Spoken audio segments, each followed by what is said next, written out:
నమస్తే రమగారు. నమస్తే జయ. రమగారు, ఏదైనా ఒక పెద్ద కథ చాలా రోజుల క్రితం నండూరి రామ్మోహన్ రావు గారు, ఈ పేరు నీకు తెలుసు కదా, అవునండి. వారి అమ్మాయి నాతో మాట్లాడారు. ఓకే. మా నాన్నగారు రాసిన ఫలానా కథ అని. ఆ ఫలానా ఏమిటో నేను ఎంత తనుచి వచ్చినా ఇప్పుడు నాకు గుర్తు రావటం. ఓకే, ఆ రోజు చెప్పారా తను? ఆ రోజు ఆవిడ మాట్లాడారు. ఆ పుస్తకం ఉందా మీ దగ్గర అని అడిగారు. కానీ నేను ఎలా పొరపాటు చేశానో ఆవిడ పేరు నేను ఫోన్లో నోట్ చేసుకోవాలి. ఆ తర్వాత కొన్ని వేల లక్షల కాల్స్ మెసేజ్ల్లో లక్షలు వేరే ఉన్నాయి, కానీ ఆవిడ పేరు మిస్ కొట్టేశాను. ఈ కథ చూసిన తర్వాత నేను చెప్పబోయే కథ చూశాక ఆవిడ చాలా గుర్తొస్తున్నారు. వాళ్ళు బోల్సేపు కబుర్లు చెప్పుకున్నాం మేము. ఓకే. ఎంతసేపు కబుర్లు చెప్పామో. బహుశా ఈ వీడియో చూశాకైనా ఆవిడ మళ్ళీ నాకు ఫోన్ చేస్తే బాగుండు అనుకుంటా. ఎట్లా మిస్ చేశానో అదే. ఒక్కోసారి ఏం చేస్తున్నానంటే తెలుగులో కొన్ని పేర్లు రాసి పెట్టుకుంటున్నా, కొంచెం సమీపంలో చూశాను, ఒక 3-4 నెలల గ్యాప్లో గుర్తుండి చూసేస్తాను. ఆవిడ నాతో మాట్లాడి ఈజీగా 1 సంవత్సరం అయిందని అనుకుంటున్నా. ఓకే. దాంతో మిస్ అయిపోయింది. ఆవిడ అడిగింది ఇదేనో కాదో కూడా నాకు గుర్తులేదు. చిలుక చెప్పిన రహస్యం. నండూరి రామ్మోహన్ రావు గారు చాలా మంచి మంచి ఇంగ్లీషు పుస్తకాలు పిల్లలవి తెలుగులోకి చేశారు. టామ్ సాయరు, హక్కల్ బెర్రీఫిన్, టామ్ మామ ఇల్లు ఇలాంటివి. వాటితో పాటుగా ఆయన కొన్ని కథలు కూడా రాశారు. ఆ రాసిన కథల్లో ఇదొక కథ. ఓకే అండి. ఏమంటారు దీన్ని, చిలుక చెప్పిన రహస్యం. మరి భాష భలే బాగుంటుంది. అవునండి. చాలా సింపుల్గా ఉంటుంది. ఆ పాత కథే అవడానికి. ఇది 12లో వేశారు. ఓకే. 12లో పబ్లిష్ అయింది పుస్తకము. కొంచెం చిరుగుగా ఉన్న బుక్కే కనపడింది నాకు. సరే కథ బాగుంది, సరే వారి పేరు చెప్పేసేయచ్చు. పబ్లిషర్స్ పేజ్ కూడా లేదు. అది దాంట్లో ఒక తారీఖు వేసింది కాబట్టి అది 12లో వేసింది అని అనుకుంటున్నాను నేను. ఓకే. 12లో వేశారు అని. ముందు పేజీ కూడా పోయింది. కాస్త పాతగా ఉన్న పుస్తకం. ఎక్కడ సంపాదించారండి? ఏవో పాత పుస్తకాలు వస్తే కొంతమంది ఎవరో పంపిస్తూ ఉంటారు కదా, ఓకే. అట్లా వచ్చింది అనమాట ఒక బుక్. ఓకే. సరే బాగుంది కథ. ఇదేంటంటే ఉజ్జయిని నగరానికి సంబంధించిన కథ. ఒక 4-5 భాగాలు వస్తుంది కొంచెం నిదానంగా వెళ్తే. అలాగే. ఉజ్జయిని నగరానికి విక్రమసేనుడని ఓ రాజుగారు ఉండేవారు. ఈ విక్రమసేనుడికి వివాహం అయింది, సంతానం కలగల. 2వ పెళ్లి చేసుకున్నారు. 2వ భార్యకి సంతానం కలగలేదు. 3వ పెళ్లి, ఇప్పుడు ఇప్పటి రోజుల్లో లాగా 2 భార్యలకి పిల్లలు పుట్టలేదు ఏమిటి అని ముందు ఈయన్ని టెస్ట్ చేసే రోజులు కావు కదా అవి. 3వ పెళ్లి చేసుకున్నారు. కానీ కొంతకాలానికి 3వ భార్య గర్భవతి అయింది. ఓకే. పెద్ద భార్యలు జరిగి ఒళ్ళు మండిపోయింది. ఇది ఒకటి వచ్చింది కొత్తగా కంటానికి అనిపించింది పాప వాళ్ళకి. సరే కొద్ది రోజు కాలం అయింది. సరిగ్గా ఈవిడ చిన్నరాణి, ఆ 3వ రాణి గారు కనబోయే సమయానికి రాజుగారు ఎక్కడికో వెళ్ళాడు. ఆయన రాల. వీళ్ళు ఏం చేశారు, పెద్ద రాణులు ఇద్దరు లాలుచిపడి ఏం చేశారు, పుట్టిన పిల్లవాడిని తీసేశారు.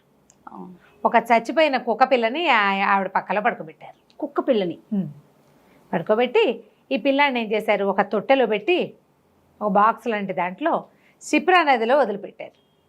ఈ క్షిప్రా నది ఏమిటి, క్షిప్రా అంటారు, SHI అనమాట, మెలికష. క్షిప్రలో వదిలేరు. వదిలితే ఏమైంది, ఆ వదిలింది మునగల తేలుకుంటూ పోయింది. రాజుగారు వచ్చాడు, చూసేసరికి ఇదిగోండి మీకు మీ ముద్దల గారాబు బిడ్డని చచ్చిపోయిన కుక్క పిల్లని చూపిస్తాను. నిర్ఘాంతపడి కుక్క పిల్ల పుట్టడం ఏమిటి, అది కూడా చచ్చిపోయింది. చిన్నరాణి పొగిలి ఏడ్చింది. రాజుగారు చాలా దిగులు పడ్డాడు. కుక్కను అవతల పారేశారు. అయ్యో ఎద్దే నా కర్మ ఇలా జరిగింది అని చాలా బాధపడ్డారు. రాణులు ఇద్దరు కిచకిచా నవ్వుకున్నారు. వాళ్ళ దారిని వాళ్ళు నిశ్శబ్దంగా ఉన్నారు. ఈ క్షిప్రా నదిలో వేశారు కదా పిల్లవాడిని బుట్టలో పెట్టి, అది అలా తేలుకుంటూ ఎక్కడికో క్షిప్ర ఎటు వెళ్తే అటు వెళ్తుంది నదీ ప్రవాహం వెంబడి.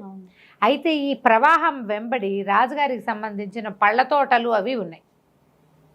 ఈ తోటల్లో పనిచేసే ఆయన సుజనమిత్రుడని ఒక ఆయన, ఆ తోట హెడ్ అధికారి. ఆయన క్షిప్రా నదిలో తెల్లవారుజామున కాలకృత్యాలు తీర్చుకోవడానికి వెళ్ళి చూస్తే అది తేలుతూ కనపడుతుంది. ఏమిట్రా ఇది అని చూస్తే పసిపిల్లాడి రోదన వినపడింది.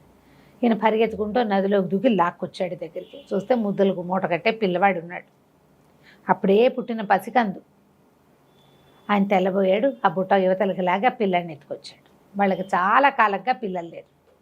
ఈ చంటి బిడ్డను చూసేసరికల్లా కేరింతలు కొట్టేసింది భార్య ఆనందంతో. దేవుడే ఇచ్చాడు మనకి, నా పూజలు ఫలించి ఇచ్చాడని ఆవిడ కాదు, నా ప్రార్థనలు మన్నించి ఇచ్చాడని ఆయన. చివరికి మొత్తానికి దేవుడు ఒక పిల్లాడిని ఇచ్చాడు. ఈ ఇచ్చిన పిల్లవాడిని దేవదత్తుడు అని పేరు పెట్టి ఆ పురిటి కందుని పెంచుకోవటం మొదలుపెట్టారు. 2-3 సంవత్సరాలు భారంగా గడిచాయి రాజుగారికి. వీళ్ళు ఉత్సాహంగానే ఉన్నారు, పిల్లాడు దొరికాడు కదా. అక్కడ రాజుగారి ఇంట్లో భారంగా గడిచింది. మళ్ళీ 3వ రాణి గారు గర్భవతి అయింది. రాణుల కొళ్ళు మండింది, మళ్ళీ మొదలైపోయింది ఈవిడ. దీని సంగతి చూడాలనుకున్నారు. ఈసారి కూడా ఏం చేశారు, దాదుల్ని మాట్లాడుకుని పురిటికందు ఆడపిల్ల పుట్టింది. ఈసారి పిల్లని తీసేశారు, ఇంకో చచ్చిన కుక్క పిల్లని అక్కడ పెట్టారు. అప్పుడు కూడా ఆ రాజు బయటికి వెళ్ళాడా? బయటికి వెళ్ళాల తెలుసుకున్నాడు, కానీ ఆ వాళ్ళు వచ్చే లోపల వీళ్ళు దాదుల్ని మేనేజ్ చేసేసారు. వీళ్ళు పిల్లని మళ్ళీ బుట్టలో పెట్టారు, శిప్రా నదిలో వదిలిపెట్టారు. మునిగిపోతుంది ఎక్కడో చోట బుట్ట, మనమే ముంచిన పాపం వద్దనుకున్నారు. అదే ఇందులో కొంచెం ఆలోచన చేశారు వాళ్ళు. మరి నీళ్ళలో వీళ్ళే స్వయంగా ముంచారనుకో పాపం, అదే తేలుకుంటూ పోయి ఎప్పుడో వాడే ఎక్కడో చోట మునిగిపోతాడు. అందుకని పైగా ఈ ఊళ్ళోనే ఏదైనా చేశారనుకో, రాణిగారులు ఎక్కడికైనా వెళ్తే అందరికీ తెలిసిపోతుంది. ఈ ఊళ్ళో చేస్తే చంటిబిడ్డ బయటపడేసరికల్లా అనుమానం వస్తుంది. ఆ షిప్ర ఎక్కడెక్కడెక్కడో వెళ్తుంది నది, ఆ వెళ్ళే దాంట్లో పడిపోతే ఎక్కడో ఏదో అవుతుంది, ఎవరో ఎవరికి తెలుసు. అందుకని మళ్ళీ చచ్చిన కుక్క పిల్లని పెట్టారు, పిల్లని వదిలిపెట్టేశారు.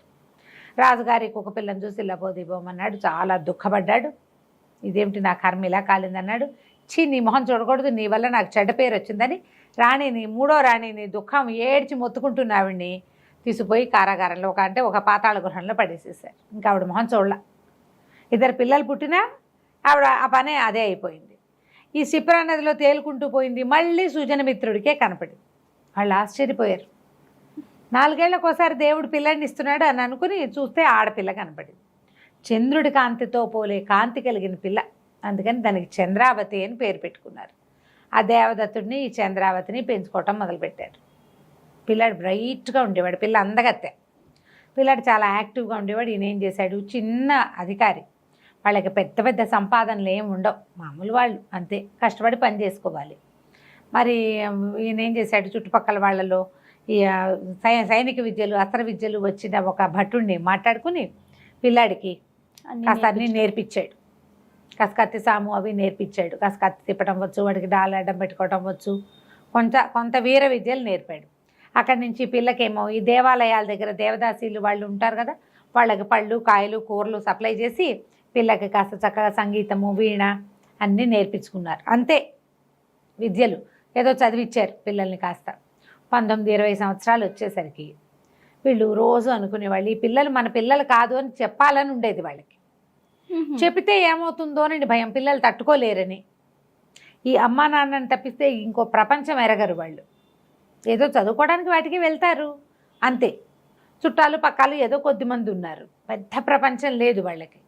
పిల్లలు బెంగపెట్టుకుంటారని అట్ట చూస్తూనే చెప్దాం ఈ పుట్టినరోజుకు చెప్దామని అన్ని పుట్టినరోజులు గడిపి పిల్లాడికి 20 ఏళ్ళు వచ్చేదాకా చెప్పల. ఈ 20 ఏళ్ళ అబ్బాయికి ఆ పిల్లకు 16 ఏళ్ళు వచ్చినాయి. మరి ఒకరోజు సడన్గా సుజన్మిత్రుడు మరణించాడు. కాలక్రమాన వాళ్ళు వృద్ధులు పెద్దవాళ్ళు కదా, చాలా కాలం పిల్లలు లేక వీళ్ళు దొరికారు వాళ్ళకి. ఆ సుజన్మిత్రుడు పోయిన 3-4 నెలల తేడాతోటి తల్లి కూడా పోయింది. సుజన్మిత్రుడు లేకపోవడంతో వీళ్ళకి అప్పటిదాకా దాచుకున్న డబ్బు 4-5 నెలలు తినడానికి సరిపోయింది. ఉద్యోగం లేదు, అతను పోయాడంటే ఇక జీతం రాదు. ఏదో శిప్రా నది ఒడ్డున చిన్న గూడుతోటి ఉండేవాళ్ళు, తోటమాలి వాళ్ళు. అక్కడి నుంచి ఆ తల్లి కూడా చనిపోయింది. ఆవిడకి దిగులుగా ఉండేది, అయ్యో పిల్లలకి రహస్యం తండ్రి ఉంటే చెప్పేవాడు, నేను ఎట్లా చెప్తాను అని. భర్త పోయిన దిగులు, రహస్యం దాచామన్న దిగులు, 2 దిగుళ్లతోటి ఆవిడ పోయింది. వీళ్ళిద్దరూ మిగిలిపోయారు. ఏదో ఉన్నవి మన్నవి పెట్టుకుని కొంతకాలం తిన్నాక పిల్లాడు ఏమన్నాడంటే, కుర్రాడు మరి ఎంతకాలం ఇలా ఉంటాము, నేను తోటల మీద వాటి మీద పని చేయలేను, ఏదో వేరే విద్యలు నేర్చుకున్నాం, రాజుగారు చాలా గొప్పవాడని అందరూ చెప్పుకుంటారు, రాజు దగ్గరికి వెళ్ళి ఏదైనా పని చూసుకొస్తానని చెప్పి వెళ్ళాడు. చెల్లెలకి వెళ్ళేసరికల్లా సరే చాలా పొడుగు ఆజానుబాహువుగా ఉంటాడు ఈ దేవదత్తుడు. వాడు రాచపుట కదా, కాస్త ప్రత్యేకంగా కనపడతాడు. సాధారణమైన బట్టలు, కానీ వాడి ప్రత్యేకమైన స్ఫురద్రూపి వాడు. వెళ్తే సరే రాజుగారి దగ్గర లోపల సభాసదులు అందరూ ఉండగానే రాజు సభలో ఉంటాడు రోజు. లోపలికి వెళ్ళి రాజుగారికి నమస్కారం చేస్తే రాజుకి ఆశ్చర్యం వేస్తే, పిల్లాన్ని చూస్తే ఏదో బాగుందనిపించింది. అయితే ఏం చెప్పాడంటే, నేను తోటల అధికారి సుజనమిత్రుడి కుమారుణ్ణి, మా నాన్నగారు చనిపోయారు మీకు తెలుసు కదా, ఏదైనా ఒక ఉద్యోగం మీ దగ్గర మిమ్మల్ని అడిగి చేసుకుందామని వచ్చాను అన్నాడు. అనేసరికల్లా ఈ రాజుకు ఒక మంత్రి ఉన్నాడు, రణవర్మ ఆయన పేరు. ఆయనకి ఏంటంటే ఇలా చిన్న వాళ్ళంటే ఆయనకి గిట్టదనమాట. పైగా డైరెక్ట్గా రాజుని అడిగితే ఆయనకు నచ్చలేదు. నన్ను కదా ఆశ్రయించాలి మంత్రిని, ఎడేం ఉద్యోగాలు పోసు కూర్చోలేదు, పొమ్మన్నాడు. అనేసరికల్లా ఇతను అన్నాడు, మా తండ్రి మిమ్మల్ని ఆశ్రయించి బతికాడు, బతికిన నాళ్ళు మీకోసమే పనిచేశాడు. ఆయన అకస్మాత్తుగా మరణిస్తే ఆయన సంతానాన్ని మమ్మల్ని ఆదుకునే పని రాజుదే కదా. పైగా నాకు తోటమాలి పని వద్దు, నాకు రణ విద్యలు వచ్చు, అస్త్రశస్త్ర విద్యలు వచ్చు. కావాలంటే పరీక్ష చేయండి, మీరు ఏ పని ఇచ్చినా సంతోషంగా చేస్తాను. నేను కాకుండా మా చెల్లెలు కూడా ఉంది, మేమిద్దరం బతకాలి కదా, మరి మా తండ్రి మీ సేవలోనే మరణించాడు కదా అంటే ఆయన ఏదో కసురుకున్నట్టు మాట్లాడతాడు మంత్రి. మాట్లాడేసరికల్లా కుర్రాడు అంటాడు, నువ్వు నోరు మూసుకో, నేను నీతోటి మాట్లాడటం లేదు. నువ్వు ఉన్నప్పుడు నేను నీతో మాట్లాడాలి, నేను రాజు ఉన్నప్పుడు నీతోటి ఎందుకు మాట్లాడాలి, నువ్వు నా మధ్యలో ఎందుకు వస్తావు? రాజుకి సేవకుడికి మధ్యలోకి నువ్వు రావడానికి లేదు, నేను ప్రజల్లో ఒకడిని, నువ్వు మాటలు మానేస్తే మేము మాట్లాడుకుంటాము అనేసరికల్లా ఆయన అన్నాడు, బంధించండి బేండి అనేసరికి కత్తి దూసాడు ఈ అబ్బాయి. కత్తి దూసి, నేను నాకు అసలు కత్తి దూయాలనే లేదు, కత్తి దూసేలాంటి పరిస్థితి తీసుకొస్తున్నాడు ఇతను, కావాలంటే టెస్ట్ చేసుకోండి అని చెప్తున్నా కదా, పరీక్షించండి, నాకు అవకాశం ఇవ్వాలి కదా, నాకు ఒక విద్య వచ్చు, పరీక్షించి నాకు సరిపడా ఉద్యోగమే ఇవ్వండి, పరీక్షించి నేను ఓడిపోతే పోనీ మేము ఇవ్వమని చెప్పచ్చు అనేసరికల్ రాజుగారు కొంచెం తెప్పరిల్లి మంత్రిని ఆగమని ఏమన్నాడు, సరే నువ్వు ఎవరితోటైనా పోరాడగలవంటే పోరాడతానన్నాడు. సరే ఇంచుమించుగా నీ వయసు వాడే ఉన్నాడు, రణవర్మ కొడుకు, ఓకే, జయచంద్రుడు. ఆ దూరంగా అక్కడ నిలబడ్డాడు, కిటికీ దగ్గర ఉన్నాడు చూడు, ఆ అబ్బాయితోటి పోరాడు. మీ ఇద్దరు యుద్ధం చేసి నువ్వు కనుక గెలిస్తే అప్పుడు నీ ఉద్యోగం సంగతి చూస్తానన్నాడు. ఈ సభని ఆనుకునే ఒక పెద్ద ప్రాంగణం లాంటిది ఉంది, క్రీడా ప్రాంగణం. ఇక్కడ ఏదైనా చిన్న యుద్ధాలు అవి సంభవించినప్పుడు, అది ఇట్లా పోటీలు వచ్చినప్పుడు ఈ సభలో ఉన్న జనమంతా అందులోకి షిఫ్ట్ అవుతారు. సరే ఆ కుర్రాడు వచ్చాడు. ఆ కుర్రాడు ఇతనికంటే ఓ 2 ఏళ్ళు 3 ఏళ్ళు పెద్దవాడు, వీడు కొంచెం చిన్నవాడు కదా, 20 ఏళ్ళ వాడు, ఓ 2 ఏళ్ళు పెద్దవాడు జయచంద్రుడు. వీడు సన్నగా పొడుగ్గా చువ్వలాగా ఉన్నవాడు ఈ అబ్బాయి. అతను కొంచెం పాలు వెన్న మీగడలతోటి పెరిగాడు. వీళ్ళేమో మామూలు కాయ కష్టం చేసుకునే ఇంట్లో వాళ్ళు కదా, కొంచెం నాజుగ్గా కనపడుతున్నాడు కానీ బలంగా ఉన్నాడు, కొంచెం స్టైలిష్గా ఉంటాడు. పైగా బట్టలు అవి మంచివి. వీడికి ఏముంది, కొంచెం అక్కడక్కడ చిరుగులు పడిన సామాన్యమైన కావిరంగు బట్టలు ఈ అబ్బాయివి. రాజుగారి ఇళ్లలో ఉండే బట్టలు వీళ్ళవి వేరుగా ఉంటాయి కదా. సరే ఇద్దరు క్రీడా ప్రాంగణంలోకి వెళ్ళారు, బ్రహ్మాండంగా యుద్ధం చేశారు, కత్తి యుద్ధం. ఈ జయచంద్రుడు దేవదత్తుడు దెబ్బ ఎట్లా ఉంటుందంటే కత్తి డాలు విరిగిపోయేంత బలమైన దెబ్బలు. మొరటివాడు, కాయ కష్టంతో పెరిగినవాడు. అతనికి ప్రాక్టీస్ తోటి లాఘవంగా, అంటే పెద్ద గురువుల దగ్గర నేర్చుకోవడం వల్ల తప్పించుకోవడం వచ్చు, మెలకువలు బాగా తెలుస్తాయి. వాడు మెలకువతోటి వీడు బలంతో చచ్చేలా యుద్ధం చేశారు. ఒక దశలో ఇద్దరి కత్తులు విరిగిపోయింది. కత్తులు విరిగిపోయేసరికల్లా అందరూ నిర్ఘాంతపోయారు. ఈ కుర్రాళ్ళు ఇద్దరు ఒకళ్ళనొకళ్ళు కావలించుకున్నారు. నువ్వు ఎంత బాగా ఫైట్ చేసావంటే నువ్వెంత బాగా ఫైట్ చేసావు, ఒకళ్ళనొకళ్ళు మెచ్చుకుంటారనమాట. రాజుగారు చాలా సంతోషించి ఏమన్నాడు, అశ్వదళానికి అధిపతిని చేస్తున్నాం, అశ్వశాల అధ్యక్షుడు, గుర్రాలు కొనటం అమ్మటం ఇలాంటి పనులు చేయాలి, ఈ పనులలో ఉండమని పెట్టుకున్నారు. అక్కడి నుంచి వీళ్ళిద్దరూ చాలా స్నేహితులయ్యారు. మీ నాన్న ఏమిటి అట్లా ఎందుకు బిహేవ్ చేస్తాడని ఎడమెంట్గా చేస్తాడు ఆ రణవర్మ మంత్రి. ఆయన అంతే, ఆయన ధనం లేని వాళ్ళని మనుషుల్లాగా చూడ్డు, పైగా వేరు చిన్న జాతులు అంటే పని చేసుకునే వాళ్ళు కదా, వాళ్ళ మీద ఒక చిన్న చూపు నీకు అంటాడు. నాకు అలాంటివి ఏం లేవు, నా ఉద్దేశం అది కాదు, మనుషులు ఎవరైనా మనుషులే, మనం వేసుకునే బట్టల్లాగా మనం వేసుకునే జాతులు కూడాను అని చెప్తాడు. ఆ రోజు నుంచి వీళ్ళిద్దరూ చాలా ఫ్రెండ్షిప్గా ఉంటారు, జయచంద్రుడు దేవదత్తుడు. రణవర్మకి చాలా మంటగా ఉంటుంది కానీ సరే ఏదో అవకాశం, తన కొడుకు గెలవకపోవటం ఓడిపోవటంతో సమానంగా భావిస్తాడు. వాడితో మాట్లాడద్దు వెళ్ళొద్దు అంటాడు కానీ వీడు బెండే కుర్రాడు. వీళ్ళిద్దరూ కలిసి తిరుగుతూ ఉంటారు బాగా, ఉద్యోగంలో చక్కగా స్థిరపడతాడు. 7-8 నెలలు 10 నెలలు అయిపోతుంది. ఒకరోజు జయచంద్రుడు దేవదత్తుడిని కలవడానికి వాళ్ళ ఇంటికి వెళ్తాడు. అక్కడ ఈ అమ్మాయిని చూస్తాడు, చంద్రావతి పిల్ల, మహాందమైన పిల్ల, చాలా అందంగా ఉంటుంది, చక్కగా వీణ వాయిస్తుంది. ఇక ఆ అమ్మాయికి అతుక్కుపోతాడు ఈ అబ్బాయి. ఈ పిల్లతో ప్రేమలో పడతాడు. చెప్తాడు, మీ చెల్లెని ప్రేమించాను అంటే మీ నాన్న మా పిల్లని చేసుకోవడానికి ఒప్పుకోడోయ్, మీ నాన్న ఒప్పుకోడు అంటాడు. చూద్దాం అనుకుంటారు. ఇది ఇలా ఉంటుండగా ఒక విచిత్రమైన సంఘటన జరుగుతుంది. దేవదత్తుడిని అశ్వశాలాధిపతిగా చేశారు. అశ్వశాల అనకూడదు, అశ్వదళాధిపతిగా చేశారు. ఈ అశ్విక దళాలు ఏం చేసేవాడు, ఇతను గుర్రాలను కొనేవాడు, పాత గుర్రాలను అమ్మించేసేవాడు, కొత్త గుర్రాలను బ్రీడ్ చేయించటము, ఆ తర్వాత గుర్రాల మీద వీళ్ళకి వెళ్ళడానికి అంటే గుర్రం మీద ఉండే యుద్ధం చేసేందుకు ఒక దళాన్ని యుద్ధం చేశాడు. సంవత్సరంలో చాలా మార్పులు చేశాడు. ఏడాది గడిచింది. ఈ ఏడాదిలో జయచంద్రుడు చంద్రావతితో ప్రేమలో పడ్డాడు. వస్తూ పోతూ ఉండేవాడు వీళ్ళింటికి. ఆ అమ్మాయి కూడా అతనంటే ఇష్టపడడం మొదలుపెట్టింది. బాగుంది, రోజులు గడుస్తున్నాయి. అయితే ఈ అబ్బాయికి స్నేహాలు ప్రేమలు హడావిడి అబ్బాయికి లేదు, దేవదత్తుడికి లేదు. అతనికి చెల్లెల్ని చూసుకోవటం, తన ఉద్యోగం చూసుకోవటం, హుందాగా చక్కగా ఉండేవాడు. చుట్టుపక్కల అందరు ఆడపిల్లలు వాడికేసి చూసిన అబ్బాయి చూసేవాడు కాదు ఎవరికేసి, అసలు ఆ ధ్యాస లేనివాడు అనమాట. ఒకనాడు మహాకాళ దేవాలయానికి వెళ్ళాడు. మహాకాళ దేవాలయం ఉజ్జయిని మహానగరం గురించి చెప్తున్నాం. ఉజ్జయినిలో మహాకాళుడే గొప్ప అద్భుతమైన దేవాలయం కదా. దేవాలయానికి వెళ్ళాడు. స్వామి దర్శనం చేసిన తర్వాత చీకటి పడతాం. చీకటి పడే వేళకి ఏంటంటే అక్కడ ప్రమథగణాలు నాట్యం చేస్తాయని, మహాకాళుడు స్వయంగా నృత్యం చేస్తాడని, తాండవం చేస్తాడని చెప్పుకుంటారు. సాయంత్రం అయ్యేసరికల్లా చండహారతి అని ఒక హారతి ఇస్తారు. బాగా ఇవి మోగిస్తూ ఢక్కాలు మోగిస్తూ హారతి అది ఇస్తారు. ఈ హారతి వేళ అయిపోయింది. అదంతా చూశాడు. సరే ఆ ప్రసాదం ఏదో ఇస్తే అది చేత్తో పుచ్చుకుని అట్లా దేవాలయం వెనక వైపుకి నడిచాడు. ఊరికే చల్లని గాలి వస్తుంది. పౌర్ణమి దాటిపోయింది. పౌర్ణమి వెళ్ళిపోయి చివరి 10 రోజులు గడిచేసరికల్లా వెన్నెల తగ్గిపోతుంది. కను చీకటిగా ఉంది. సాయంకాలం 6:30 ఆ ప్రాంతానికి చీకటి పడిపోయింది. ఇతను వెళ్తుంటే దేవాలయం వెనకాల పెద్ద పురాతనమైన మర్రి చెట్టు ఒకటి ఉంది. పగలు చూస్తేనే భయం వేస్తుంది. మహాదట్టమైన చెట్టు. అది కదులుతూ ఉంటే అది ఏదో విరుచుకుపడేలాగా కనపడుతుంది అనమాట. ఆ చెట్టు కింద ఎవరో కూర్చున్నారు. ఎవరో ఒక ఆయన సాక్షాత్తు వీరభద్రావతారంలాగా ఉన్నాడు. విభూది పుండ్రాలు, తర్వాత ఏమో గట్టిగా జటలు బిగించి కట్టుకున్నాడు. పక్కన ఒక దండం. బాగా పెద్ద పర్సనాలిటీగా కనపడుతున్నాడు కానీ పొట్టివాడు ఆయన. ఎత్తరి మనిషి కాదు, విశాలమైన భుజాలు. అవి అసలు వీరభద్రావతారమే బాస్పట్లు వేసుకుని కూర్చున్నట్టుగా కనపడింది. దగ్గరికి వెళ్ళి నమస్కారం చేశాడు. సిద్ధపురుషుడు ఎవరో. ఆయన కళ్ళు తెరిచి అదే పనిగా చూసేసరికి చిన్న బెదురు వచ్చింది లోపల. ఇట్లా గురుస్థానంలో ఉన్న వాళ్ళు మనకేసి చూస్తే మనకి టెన్షన్గా ఉంటుంది, ఏదో చెప్పబోతున్నారని. అయితే ఏమన్నాడు, ఎలా ఉన్నావు అని అడిగాడు. ఆయన ఉరుగుతున్నట్టుంది ఆయన గొంతు. సరే, మీ చెల్లెలు నువ్వు ఉద్యోగం చేస్తున్నావు, బాగుంది. అయితే తోటమాలి బిడ్డలు ఏమైనా నమ్ముతున్నావా అని అడిగాడు. నిర్ఘాంతపోయాడు. అదేమిటి, తోటమాలి పిల్లల్ని కామా మేము? పడిపోయింది లోపల, డక్కు పడింది అనమాట. తోటమాలి బిడ్డలు అని చెప్పుకుంటున్నావు, నమ్ముతున్నావా అని అడిగితే కాదు అని అర్థం. అంతే కదా. అప్పుడు పాదాలు పట్టుకున్నాడు. అయ్యా నన్ను రక్షించండి, మాకు తెలీదు, సుజన్మిత్రుడే మా తండ్రిగా అని మేము అనుకుంటున్నాము. ఆయన తండ్రి కాదు అని అనుకోవడం నాకు సుతరాము ఇష్టం లేదు. ఆయనే నా తండ్రిగా ఎల్లగా ఎప్పటికీ నాకు ఆయనే కావాలి. కానీ అనుకుంటున్నావా అంటే కాదన్న ఒక భావం మీ మాటలో వినపడుతోంది.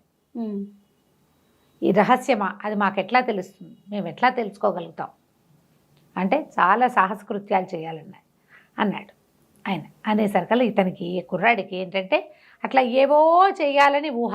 ఓహో, సాధారణ మగపిల్లలాగా అమ్మాయిల కేసు చూసి ఏదో సరదాపడి అలాంటి వేషం లేదు వీడి దగ్గర. ఒక విపరీతమైన ఆసక్తి ఉన్నవాడు. అది ఒక చిన్న లివింగ్లో ఉండటం వల్ల అట్లా లోపల దబాయించి పెట్టి ఉండింది. ఏదైనా చేసేయాలంటే అవకాశం ఏదో పైకి ఎక్కేయాలి. ఓ తాడో పురికొసైనా కనపడితే అది పుచ్చుకెక్కుతారు. ఏమీ లేని నున్నటి గోడ మీద ఊహలు ఎట్లా వస్తాయి? ఏదో ఒక ఉద్వేగం ఉంటుంది లోపల. దానికి ఆసరా ఒకటి, ఏదైనా ఒక్క మెట్టు, ఒక తాడ ఆసరా, ఒక సహాయం, ఒక చెయ్యి, ఒక సలహా వస్తే అప్పుడు ఈ లోపల ఎంతూజియాజం ఉన్నవాళ్ళు పైకి ఎగురుతారు. లేకపోతే ఉన్న పరిస్థితులతో రాజీ పడి ఉండాలి. ఈ అబ్బాయికి రాజీ పడే ధోరణి లేదు. సాహసాలు చేయాలంటే చేస్తానన్నాడు. సాహసం అనగానే రక్తం ఉరకలేసింది బడికి. ఏదైనా చేస్తానన్నాడు.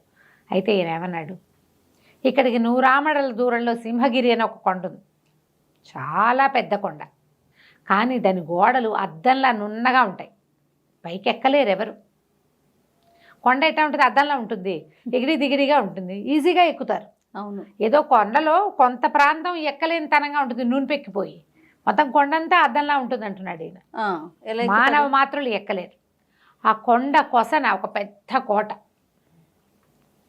ఆ కోటకి రాక్షసుడు ఒక రాజు. రాక్షసుడే దానికి రాజు. వాడెవడంటే మన బకాసురుడి వంశంలో చివరివాడు, రాక్షస జాతిలో ఆఖరివాడు. వాడు ఇంకా బతికే ఉన్నాడు. వాడు అక్కడ రాజ్యం చేస్తున్నాడు. ఆ ప్రాంతవాసులు ఎవ్వరూ ఆ కొండ ఎక్కలేరు, కొండెక్కరు, కోటకు వెళ్ళరు, విరుచుకు తింటాడు వాడు. అయితే వాడి దగ్గర, వాడి లోపల ఒక పెద్ద బృందావనం, అంటే ఒక ఏమనాలి దాన్ని, ఒక వనం, ఉద్యానవనం.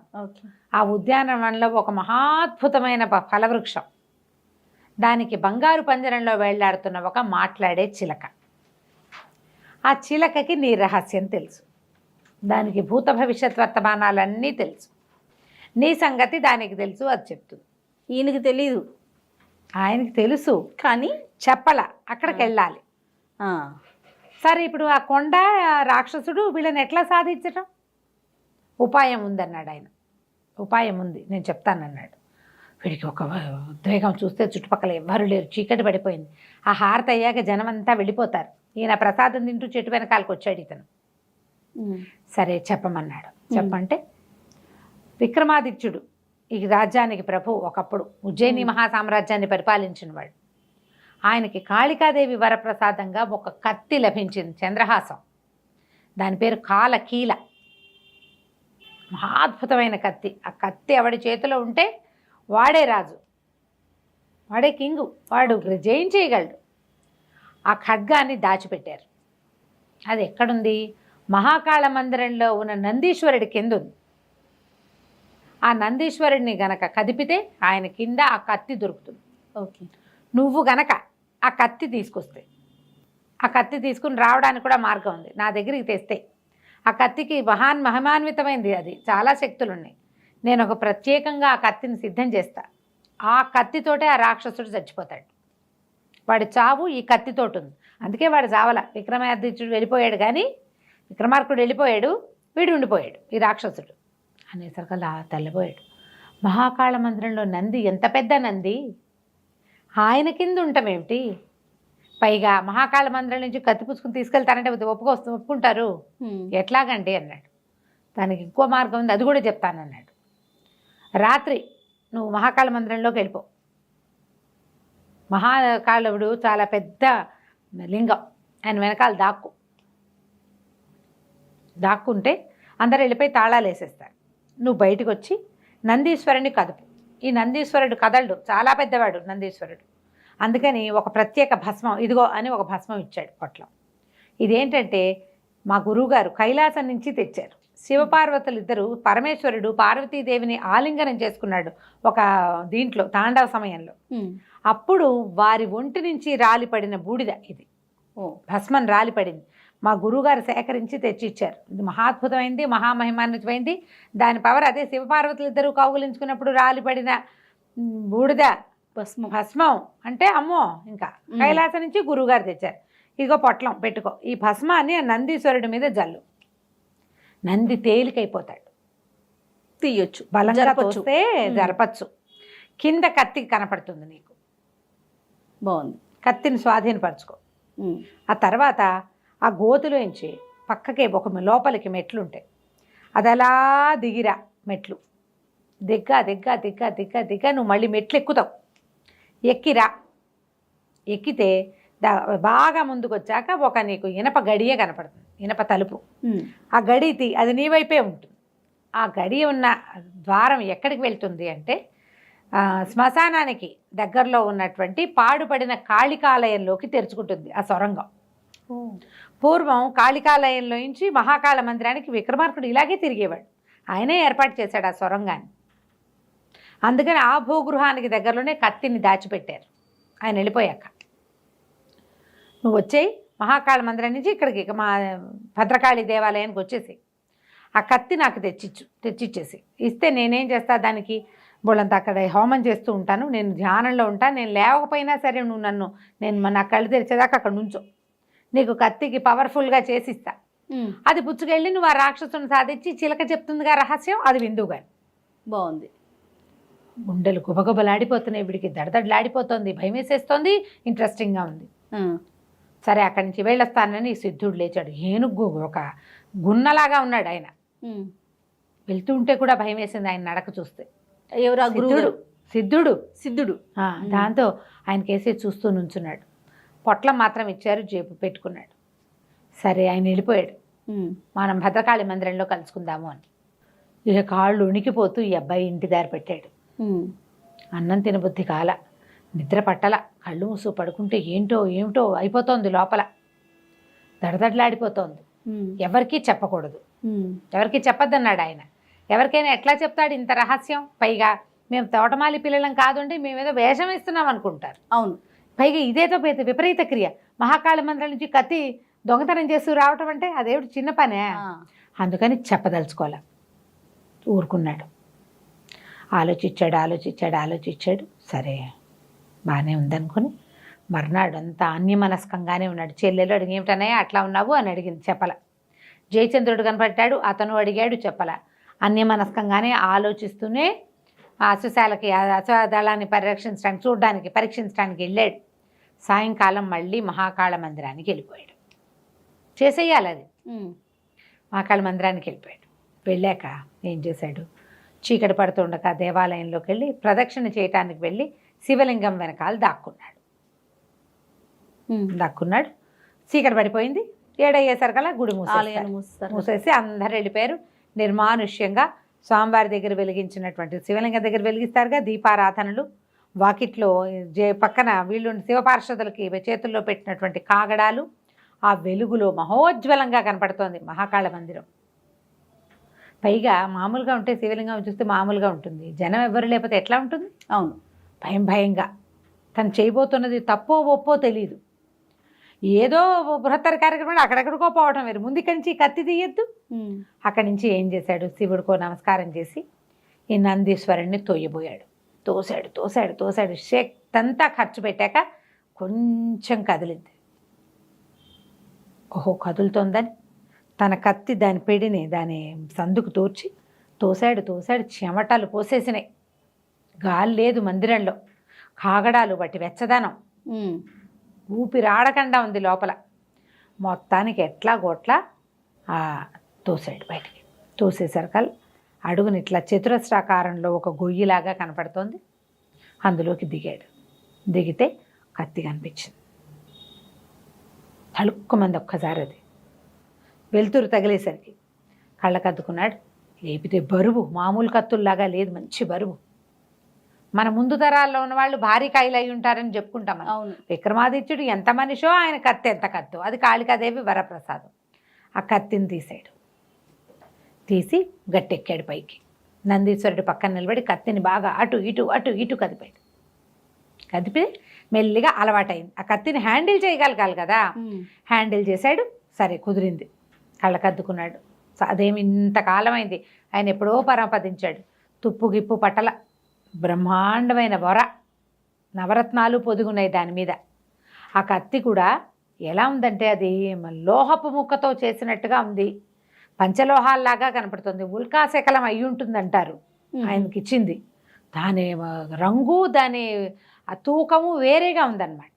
సరే కత్తి పెట్టుకున్నాడు. మహాకాళుడికి ఇంకో నమస్కారం చేసి ఆ గోతిలోకి దిగి కింద నుంచి నందీశ్వరుడిని లాగేశాడు. నందీశ్వరుడు యథాప్రకారం కూర్చున్నాక చూస్తే కాలుకి కిందగా ఒక పక్కగా ఇతను దిగిన గోతికి ఒక పక్క మెట్లు కనపడ్డాయి. మెట్లు దిగడం మొదలుపెట్టాడు. ఇక దిగాడు. దిగుతూనే ఉన్నాడు. తడొచ్చేసింది. ఏం చేస్తున్నాను నేను అనిపించింది. పొరపాటు చేశానేమో అనిపించింది. కాళ్ళు ఉడికిపోతున్నాయి, ఊపిరి అందటల్లా. ఓ చోట కూర్చున్నాడు. కూర్చోగానే చటుక్కమని స్ట్రైక్ అయింది ఒక విషయం. దేవదత్తుడు కాలకీలని చేజిక్కించుకున్నాడు. నందీశ్వరుని జరిపాడు, కాలకీలను తీసుకున్నాడు, దిగాడు. మెట్లు నడుస్తూ ఉంటే ఎప్పటికీ తరగని మెట్లలో అతనికి భయం వేసింది. సడన్గా ఒక విషయం స్ట్రైక్ అయింది. ఏం స్ట్రైక్ అయిందంటే, మొదట సిద్ధుడు ఏం చెప్పాడు ముందు భాగంలో విన్నాం మనం. అవును.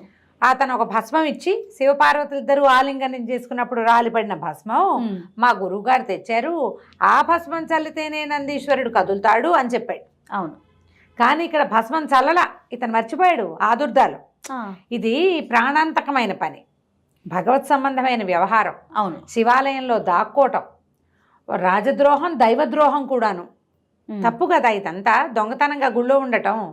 ఆ హైరాణలో ఇతను ఆ భస్మం చల్లటం మర్చిపోయాడు. ఆ భస్మపు పొట్లం దట్టిలో భద్రంగా ఉంది. చూస్తే లింగం కదిలింది. ఎలా కదిలింది? నంది కదిలింది. నంది ఎలా కదిలేడు అంటే ఎవడు కదిపినా కదులుతుందన్నమాట. అర్థమైపోయింది. వీడెవడో నాకు అబద్ధం చెప్పాడు. నన్ను ఇందులో ఇరికించటం కోసం దైవము, శివాలయము, శివుడు, హిమాలయాలకు వెళ్ళటాలు లేదా కైలాసానికి వెళ్ళటం మా గురువు గారు, నేను సిద్ధుడిని, నీ జీవిత రహస్యాన్ని దొంగ నాటకం ఆడాడు అని అనిపించేసింది. తప్పు చేశాను, దైవాపరాధన చేశాను, నందీశ్వరుడి మీద నమస్కారం చేయాలి కానీ ఆయన కదిపి చేయకూడదు. ఏం చేయాలో తెలియదా, కానీ కాలకీల మాత్రం చేతిలో ఉంది. ఇదేం కల కాదు, ఇది కాదు, ఖచ్చితంగా మనం చేసాం. సరే ఇంకా గుండె దిటవ్ చేసుకున్నాడు. ఆ సిద్ధుడి సంగతి చూడాలనుకున్నాడు. ఇక నడవటం మొదలుపెట్టాడు. అట్లాగే కాళ్ళు ఉనికిపోతూ, గుండెలు దడదడలాడుతూ, భయంగా, పాపభీతితోటి, దైవాపరాధం చేశామేమోనన్న బెంగతోటి నడవగా నడవగా నడవగా నడవగా నడవగా చివరికి అతనికి గోడ చీకటిగా ఉంది, ఒక గోడ మొహానికి తగిలింది. అతనికి ఉలిక్కి పెట్టండి. మనమైనా సడన్గా మొహానికి అడ్డం వస్తే ఏం చేస్తాం? మెట్లు దిగుతుంటే సడన్గా ఏదైనా అడ్డం వస్తుందని ఊహించాం కదా. ఆ మెట్ల చివర ఒక ఇనప తలుపు, అది తడిమి చూశాడు. అది పెద్ద తలుపులాగా ఉంది. గడియ లోపల భాగంలోనే పెట్టుంది. లోపల అంటే ఈ వైపు గడి వేశారు. సరే ఆ గడియని జరిపితే అది ఎట్లా ఓపెన్ అవుతుంది? ఇట్లా పైకి తెరుచుకుంటుంది తలుపు. బాగా ప్రయత్నం చేసి అతి కష్టం మీద ఏనాటిదో ఆ తలుపు దాన్ని కదిపితే అది ఇట్లా భూమి మీద నుంచి, అంటే ఒక ఫ్లోర్ మీద నుంచి ఇట్లా పైకి వెళ్ళినట్టుంది. ఆ పైకి ఎక్కడానికి ప్రయత్నం చేశాడు. అది ఒక పెద్ద పురాతనమైన దేవాలయం. పాడుగొట్లాడుతూ కనపడుతుంది. కొంత వెలుగుంది. ఈ తలుపు ఎప్పుడైతే తీసాడో వెలుతురు కనపడుతుంది అతనికి. ఓకే.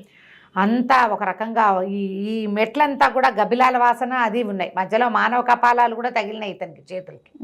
నేను కూడా అలాగే అయిపోతానా, నాలాగే ట్రై చేసిన వాడు ఎవడైనా ఇలా అయిపోయాడా? భయం వేస్తుంది కదా, అనుమానాలు కదా, అనుమానాలు.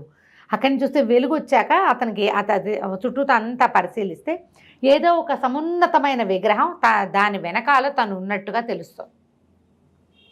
మంత్రాలు లాంటివి ఏవో సన్నగా ధ్వనులు వినపడుతున్నాయి, కాగడాలు ఉన్నాయి, కొంచెం ధూపపు వాసన వస్తోంది. దీపారాధన, ధూపము, తర్వాత ఏమో కాగడాల వాసన, అది తెలిసింది. మెల్లిగా పైకి ఎక్కి వెళ్ళేసరికల్లా ఒక జేజి విగ్రహం అమ్మవారిది, చాలా పెద్దది. దాన్ని చుట్టుకుని, ఆ విగ్రహాన్ని చుట్టుకుని ముందుకెళ్ళాడు. ముందుకెళ్తే ఒక పాడుగొట్లాడుతోంది, అమిత పాతది పెద్ద మహాకాళి విగ్రహం, నాలిక చాచి భీకరాకారంలో ఉన్నటువంటి చండిక విగ్రహం అది.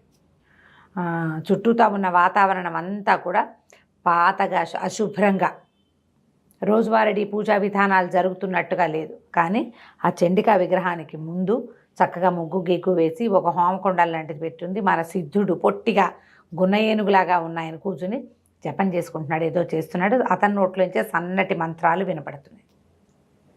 వినపడేసరికల్లా అతను దగ్గరికి వెళ్ళాడు. వెళ్ళి సిద్ధుడిని పలకరించి ఏది తెచ్చావా కాలకీలా, ఏది అన్నాడు.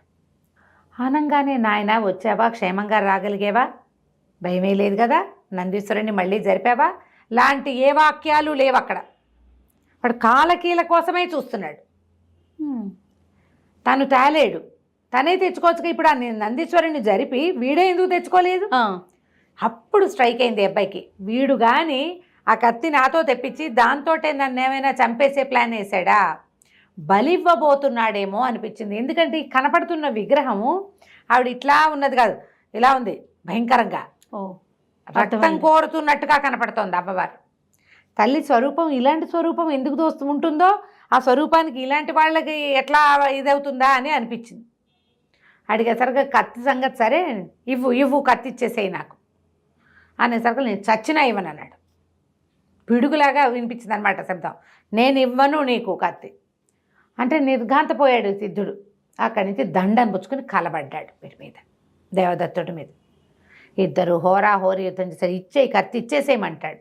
వీడి చేతిలో ఇంత బారాడు కత్తి ఉంటే, ఈ మంత్రదండ చిన్న దండాలు ఉంటాయి, దండం ఏ మూలకి, వీడు దండాన్ని కొట్టేశాడు. ఓకే.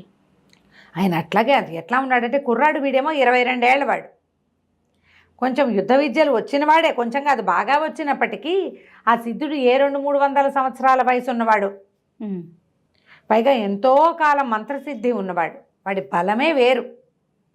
బాగా బాహుబాహువ యుద్ధమైంది. కత్తి మాత్రం వదిలిపెట్టలే దేవదత్తుడు.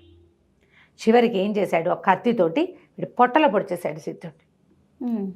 మెడనరకల పొట్టలో పొడిచేసరికల్లా సిద్ధుడు ఆహని తన రక్తం తను చూసేసరికల్లా ఏడుస్తూ పడిపోయాడు. నా రక్తం కళ్ళ చూపించావు, ఇంకా నా సిద్ధులు పనిచేయవు అంటే అని పడిపోయేసరికల్లా వీడు అడిగాడు దేవదత్తుడు, అబ్బాయి నువ్వు ఎందుకు చేసావు ఇది, నన్ను బలి ఇవ్వాలనుకున్నావా అంటే, నన్ను క్షమించు, నిన్ను బలి ఇవ్వాలని అనుకున్నా, రాజకుమారుడు కావాలి నాకు. నేను బలి ఇవ్వాలని అనుకున్నాను, అందుకనే తీసుకొచ్చాను. కానీ మరి నా జీవిత రహస్యం చెప్తానన్నావు కదా అంటే నేను చెప్తానని చెప్పలేదు కదా, నాకు తెలుసు, కానీ నేను చెప్పను, నీకు చెప్పలేను. ఇప్పుడు ఆ రహస్యం చెప్పగలిగే మంత్రసిద్ధి అంతా పోయింది. ఆ చిలక దగ్గర ఉంది ఆ రహస్యం. సింహకేతువు దగ్గర, సింహగిరిలో ఉన్న మాట్లాడే చిలక ఆ రహస్యాన్ని చెప్పగలుగుతుంది. ఆ చిలక ఒకప్పుడు నా దగ్గరే ఉండేది. సింహకేతువు నన్ను బెదిరించి ఆ చిలకని లాగేసుకున్నాడు. వాడు విచిత్ర వస్తు సంగ్రహం చేస్తాడు. వాడు అపూర్వ వస్తు సంగ్రహం చేసే గుణం ఉంది వాడికి. వాడు నా దగ్గర నుంచి లాగేసుకున్నాడు. నిన్ను వశం చేసుకుని నీ ద్వారా చిలకని తెప్పించుకుందాం అని ఒకటి. నిన్ను వశం చేసుకోవాలంటే నువ్వు తెచ్చిన కత్తితోటే నిన్ను నేను లైన్లో పెట్టుకోగలుగుతాను. ఓకే, నీకు ఆ చిలక మాట ఎందుకు చెప్పానంటే ఇందుకే చెప్పాను, నువ్వు చిలకని సాధించు, నీ రహస్యం తెలుస్తుందని సిద్ధుడు ప్రాణాలు వదిలేశాడు. ఈ కత్తి ఎప్పుడైతే ఈ సిద్ధుడి పొట్టలోకి వెళ్ళిందో ఆ కత్తి ఒక భగ మండిపోతున్నట్టుగా అయిపోయింది. దాంట్లో నుంచి మంటలు వస్తున్నట్టున్నాయి, నీలపు రంగు కాంతులు. నెత్తురు తగిలేసరికి దాంట్లో ఉన్న పవర్ లేచేస్తుందన్నమాట.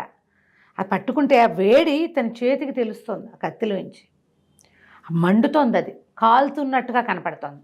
ఏం చేశాడు, అక్కడ చుట్టుపక్కల చూసి అక్కడక్కడ మట్టిగా ఉంది, దాన్ని పొరలాడించి చల్లార్చాడు. ఇనప వస్తువుని చల్లార్చాలంటే మట్టిలో పెట్టాలి.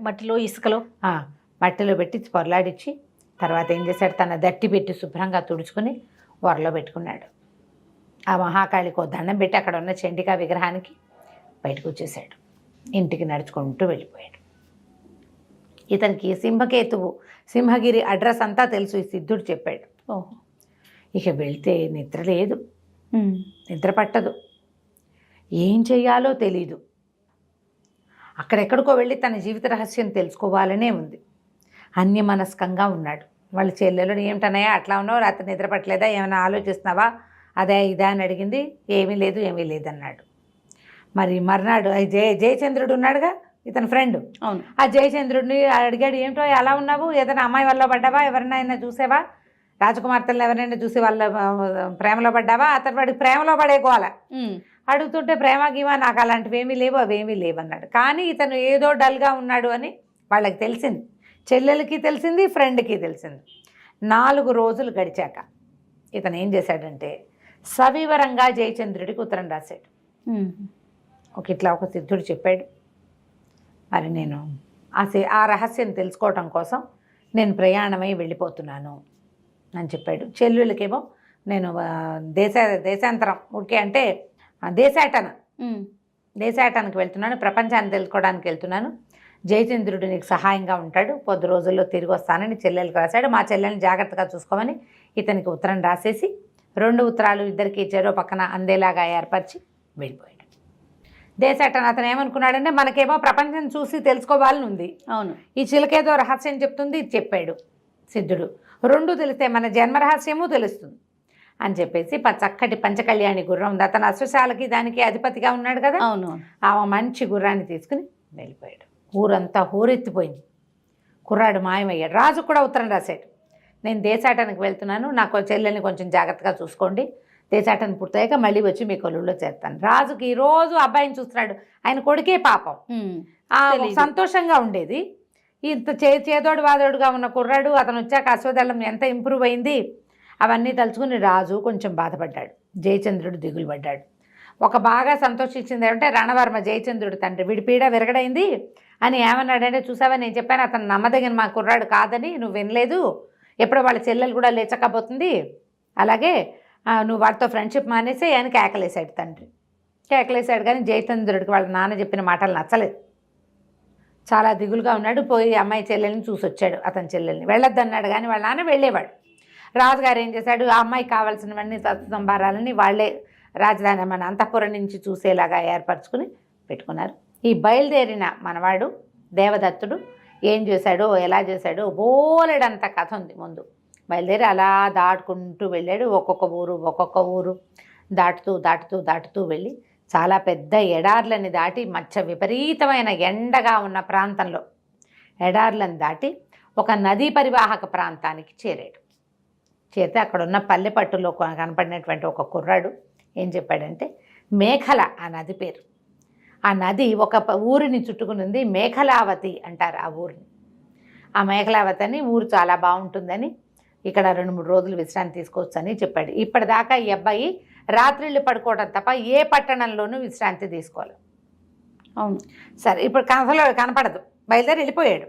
అప్పుడు ఈ మేఖలావతి నగరంలోకి ప్రవేశించాడు. మేఖలావతి నగరానికి ప్రవేశించాడు. వెళ్తే అది పెద్ద నగరం, ఎంత బాగుందో. గారడి వాళ్ళు, ఇంద్రజాలికులు, వాళ్ళు వీళ్ళు, ఒక దొమ్మరిసాన్ని ఎవరు ఇలాగా గడెక్కి ఆడుతున్నది. తర్వాత ఏం పెద్ద పెద్ద కొట్లు, దేవాలయాలు, ఎంత బాగుందో ఊరు. అయితే ఒక పువ్వులమ్మ ఎవరో, అందగాడ వస్తావా అని అలా పిలుస్తోంది. అలాంటి వాళ్ళు కూడా ఉన్నారు. పువ్వుల వాళ్ళు, పువ్వులు పుచ్చుకొని తిరుగుతున్న వాళ్ళు, పువ్వుల దండలు వేసుకుని గంధం రాసుకుని తిరుగుతున్న వాళ్ళు, ఎంత శోభాయమానంగా ఉందో ఊరు, చాలా బాగుంది. ఓ సత్రం కావాలని వీళ్ళని అడిగి ఓ సత్రంలోకి ప్రవేశించాడు. సరే, సత్రం చక్కగా బాగుంది. వాళ్ళు గుర్రాన్ని తీసుకుపోయి కట్టేశారు, ఎక్కడో కస్తగడ్డ ఉన్న చోట కట్టేశారు. మరి ఇతనికి కాళ్ళు కడుక్కోవడానికి నీళ్ళు ఇచ్చి స్నానానికి దానికి ఏర్పాటు చేశారు. బాగుంది. ఇక సత్రానికి ఆ నిర్వాహకుడికి ఒక కూతురు ఉంది, కాంచనమాల ఆ పిల్ల పేరు. అదంతసేపు వీడికేసే చూస్తుంటుంది, అబ్బాయికేసే. సరే, ఆ పూట ఏదో మాట్లాడించుకున్నారు, ఒకళ్ళనొకడు మాట్లాడుకున్నారు. కొంచెం అమ్మాయి కాంచనమాల అంటే, మరేది బంగారంలాగా లేవే నువ్వు అని అన్నాడు. మీదేం ఊరు అంటే, మాది ఉజ్జయిని, నా పేరు దేవదత్త అంటే, మరి నేను దేవుడిచ్చాడు, ఆ పేర్లు ఏవో పెట్టుకుంటారు అని మాట్లాడుకున్నారు. కొంచెం స్నేహం కలిసిందనమాట. మర్నాడు ఉదయం ఇతను అల్పాహారం చేసే సమయంలో పెద్ద పెద్దగా కేకలు వినబడ్డాయి. ఆ అమ్మాయి ఏడుపు వినపడేసరికల్లా ఈ హాల్లోంచి లోచి లేచి బయటకు వచ్చాడు. ఆ కాంచనమాలని చెంగుపుచ్చుకుని లాగుతున్నాడు ఎవడో ఒకడు. వాడేమో ఒక రాజపురుషుడిలాగా కనపడుతున్నాడు. కత్తిడాలు ఉన్నాయి, పెద్ద భీకరాకారం, దుబ్బుగా ఉన్న కనుబొమ్మలు, ఇంత మీసాలు, అది భారీ కాయుడు. కొంతమంది రాజసైనికులు నిలబడ్డారు. లబోదిబోమని ఏడుస్తుంది ఆ పిల్ల. ఆ నిర్వాహకుడు కూడా గోలుమని ఏడుస్తున్నాడు. ఒక్కగానొక్క పిల్ల, ఈ సంవత్సరం పెళ్లి చేసేద్దాం అనుకున్నాం, ఇంతలో ఇలా అయిపోయింది, ఇప్పుడు నా పిల్లని ఎవరన్నా రక్షించండి అని ఏడుస్తున్నాడు. తనేం ప్రయత్నం చేయటల్లా, ఆయన దగ్గర కత్తి ఉంది మరి. ఓకే. దాంతో ఇతను అడిగాడు, ఎవరు వీడు ఏంటంటే, మా రాజుగారి బావమరిది, ఈయన చాలామంది ఆడపిల్లల్ని సరిపడతాడు అనేసరికల్లా, ఈ పిల్లని రక్షించు బాబు, మా పిల్ల చిన్నపిల్ల, 16 ఏళ్ల పిల్ల, 15 ఏళ్ళదో. అక్కడి నుంచి ఇతను అడ్డం పడ్డాడు. పడేసరికల్లా వాడన్నాడు, ఎవడరా నువ్వు, మా బావకే నేనంటే భయం, రాజుగారికే, నువ్వెవడివి, నీ పెత్తనం ఏమిటి అన్నాడు. కానీ ఇతను మూర్కోల, కత్తి తీసి చాడామాడా యుద్ధానికి దిగాడు. చెయ్యి విరిచేశాడు అతన్ని మణికట్టు దగ్గర, విరిచేసి ఈ పిల్లని రక్షించాడు. సరే, ఈ పని అయిపోయింది, వాళ్ళు వెళ్ళిపోయారు. ఇతను బయలుదేరుతుంటే ఆ పిల్ల బాబు గోలుమని నేర్చింది, నేను నిన్ను ప్రేమిస్తున్నాను, ఉండిపో, నువ్వు ఇక్కడే ఉండు, లేదా నన్ను తీసుకెళ్ళమంటే, అమ్మ నాకు అలాంటి ఉద్దేశాలు ఏం లేవు, నేను ఇప్పటిదాకా ఏ స్త్రీని ఇలాంటి దృష్టితోటి చూడలేదు, ఊళ్ళో ఓ చెల్లెలు ఉంది, నువ్వు ఇంకో చెల్లెలివి, మళ్ళీ వచ్చినప్పుడు మేఖలావతిలో ఒక చెల్లెలు ఉందనుకుంటాను, అంతే తప్పిస్తే నాకే ఉద్దేశము లేదు, నువ్వు హాయిగా మీ నాన్న చెప్పినట్టు పెళ్లి చేసుకో అని చెప్పి బయలుదేరి వచ్చేసాడు. ఆ పిల్ల ఏడ్చి శోకాలు పెట్టింది, కానీ వీడు వినలా. బయటకు వచ్చేస్తే ఇట్లా సత్రం నుంచి బయటకు వచ్చే సొంత మొగదల దగ్గరికి వచ్చేసరికల్లా అతనికి జయచంద్రుడు ఎదురొస్తూ కనపడ్డాడు. అబ్బో, ఎంత ఆనందించాడో, ఎలాగొచ్చావో అని ఆశ్చర్యపోయాడు. కావలిచ్చుకున్నాడు. మా చెల్లెలు ఎలా ఉందన్నాడు. మీ చెల్లెలు ఏడ్చిందనే వచ్చాను రా బాబు, మీ నాన్నగారు, మా నాన్నకి ఎంత దుఃఖలాగా ఉన్నాడు, ఆయన నువ్వు వెళ్ళిపోయావు, మీ చెల్లెలు కూడా లేచకపోతుందని చెప్తున్నాడు అందరికీను, మరి నువ్వు రాకపోయేసరికల్లా మీ చెల్లెలు చాలా భయపడి ఏడుస్తోంది, రాజుగారి సంరక్షణలో తను బాగానే ఉంది, నువ్వు ఏ దారి పట్టి ఉంటావో నాకు తెలుసు కదా, రాశాడు సింహగిరికి వెళ్ళబోతున్నాను అని, అది ఎంత దూరాన్ని ఉంది ఏమిటి నాకు తెలుసు, కాబట్టి నీ వెనకాలే నేను కూడా బయలుదేరి. తను 2 రోజులు ఉన్నాడు ఇక్కడ. అదే ఆ ప్రయాణం అతనికి కలిసి వచ్చింది జయచంద్రుడికి. ఆఖండ ఆగమేఘాల మీద వచ్చేసాను, ఎక్కడో చోట కనపడతామనుకుంటున్నాను. మేఖలావతిలోకి రాగానే ఆ చెరువు దగ్గరే కనుక్కున్నాడు, మేఖలా నది దగ్గరే కనుక్కున్నాడు అతను, ఎవరైనా రాజపురుషుడు వచ్చాడా ఏమిటి అని. అక్కడి నుంచి ఇద్దరు ఒకళ్ళనొకళ్ళు కావలించుకొని చాలా సంతోషించారు. బయలుదేరారు. జరిగింది ఇక్కడ ఇట్లా జరిగింది దారంతా అని చెప్పాడు. చెప్పి నేను సిద్ధుడిని సంహరించానని ఉత్తరంలో రాయలా, ఇప్పుడు చెప్పాడనమాట. సిద్ధుడిని సంహరించాను, ఆ సంహారం కూడా నాకు కొంత భయాన్నే కలిగించింది, అది ఏ రాజద్రోహం కింద నేరం కింద పరిగణిస్తారో తెలీదు, దానికి తోడు ఈ చిలక ఏదో రహస్యం చెప్తుందన్న భావంతో, అంటే మేము తోటమాలి కుమారులం కాదు, నన్ను రాకుమారా అన్నాడు, నేను ఏ రాజకుమారుడినో తెలుసుకోవాలని ఉంది నాకు, అందుకని వచ్చేసి అంటే పద మన ఇద్దరం వెళ్ళిపోదాం అన్నారు. ఈ ఇద్దరు కలిసి ఇంకొక 50 ఆమడలు దూరం ప్రయాణం చేశారు. మధ్యలో ఎన్నో ఊళ్ళు, జానపదాలు, పట్టణాలు, నగరాలు దాటి మొత్తానికి ఆ సింహగిరి దగ్గరికి చేరుకున్నారు. అది దూరం నుంచి ఎలా కనపడుతుందంటే ఒక పెద్ద శివలింగంలాగా కనిపిస్తుంది. బృహదాకారంలో ఉన్న శివలింగంలాగా.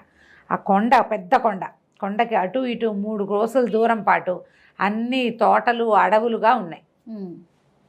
అక్కడి నుంచి ఆ కొండకి కింద భాగంలో ఒక పల్లెటూరు లాంటి జనపదం కనపడుతుంది. వీళ్ళు వెళ్తే తోటలు, పళ్ళ తోటలన్నీ.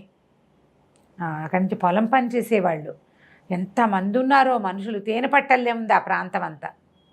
అందరూ తలా ఒక పని చేస్తున్నారు. బత్తాయి తోటలు, నారింజ తోటలు, తర్వాత ద్రాక్ష తోటలు. ఎంత ద్రాక్ష ఉందో అక్కడ. అందరూ పని చేసేవాళ్ళే. సరే అక్కడి నుంచి వీళ్ళు వెళ్ళి ఆ వాళ్ళల్లో ఒక ముసలాయన్ని పట్టుకున్నారు. ఎవరు ఏమిటి అని కనుక్కున్నారు. ఎక్కడి నుంచి వస్తున్నారే బాబు, మీరు కొత్త దాపర వాళ్ళే ఉన్నారు, ఇక్కడికి రాకూడదు, సింహకేతువు కనుక చూశాడంటే విరుచుకు తినేస్తాడు. అంటే వాడెవడు ఏమిటి అంటే వాడొక రాక్షసుడు, బకాసురుడి వంశంలో వాడు, చివరివాడు. వాడికి ఎవ్వరూ లేరు. వాడికి విచిత్ర వస్తువు ఇది ఇష్టం, సంచయం ఇష్టం. ఎక్కడెక్కడైనా కొత్త కొత్తవి విచిత్రమైనవి వింతవి కొనుక్కొస్తాడు, పట్టుకొస్తాడు, ఎత్తుకొచ్చేస్తాడు కూడా. రోజు ఓసారి కొండ దిగి వస్తాడు. ఈ తోటలు దొడ్లు అన్నీ వాడివే. మమ్మల్ని అందరినీ పని చేయడానికి ఇక్కడికి తీసుకొచ్చాడు. పనే చేస్తాం. ఎప్పుడైనా బుద్ధి పడితే మనుషుని విరుచుకు తింటాడు. మామూలుగా పెద్దగా మనుషుల్ని తిండు. ఈ పళ్ళన్నీ వాడికే, ఈ ద్రాక్ష అంతా వాడ తాగడానికే సారాయి. ద్రాక్షరసం చేసుకుంటాడు, చేయిస్తాడు. అవన్నీ చేయడానికి మనుషుల్ని ఎన్ని చోట్ల నుంచో తెచ్చాడు. అక్కడి నుంచి విచిత్రమైన నగరం ఒకటి నిర్మించుకున్నాడు సింహగిరి కొండ మీద. దాంట్లో పనిచేయడానికి శిల్పుల్ని వాళ్ళని ఎక్కడెక్కడి నుంచో పట్టుకొచ్చాడు, వడ్రంగుల్ని. మేమంతా చచ్చినట్టు ప్రాణాలు అరచేతిలో పెట్టుకుని బతుకుతాం, ఇక్కడ పని చేస్తాం. రాక్షసుడు తినగా మిగిలిందే మాకు తిండి, వాడు తాగ్గా మిగిలినవే మాకు తాగుడు.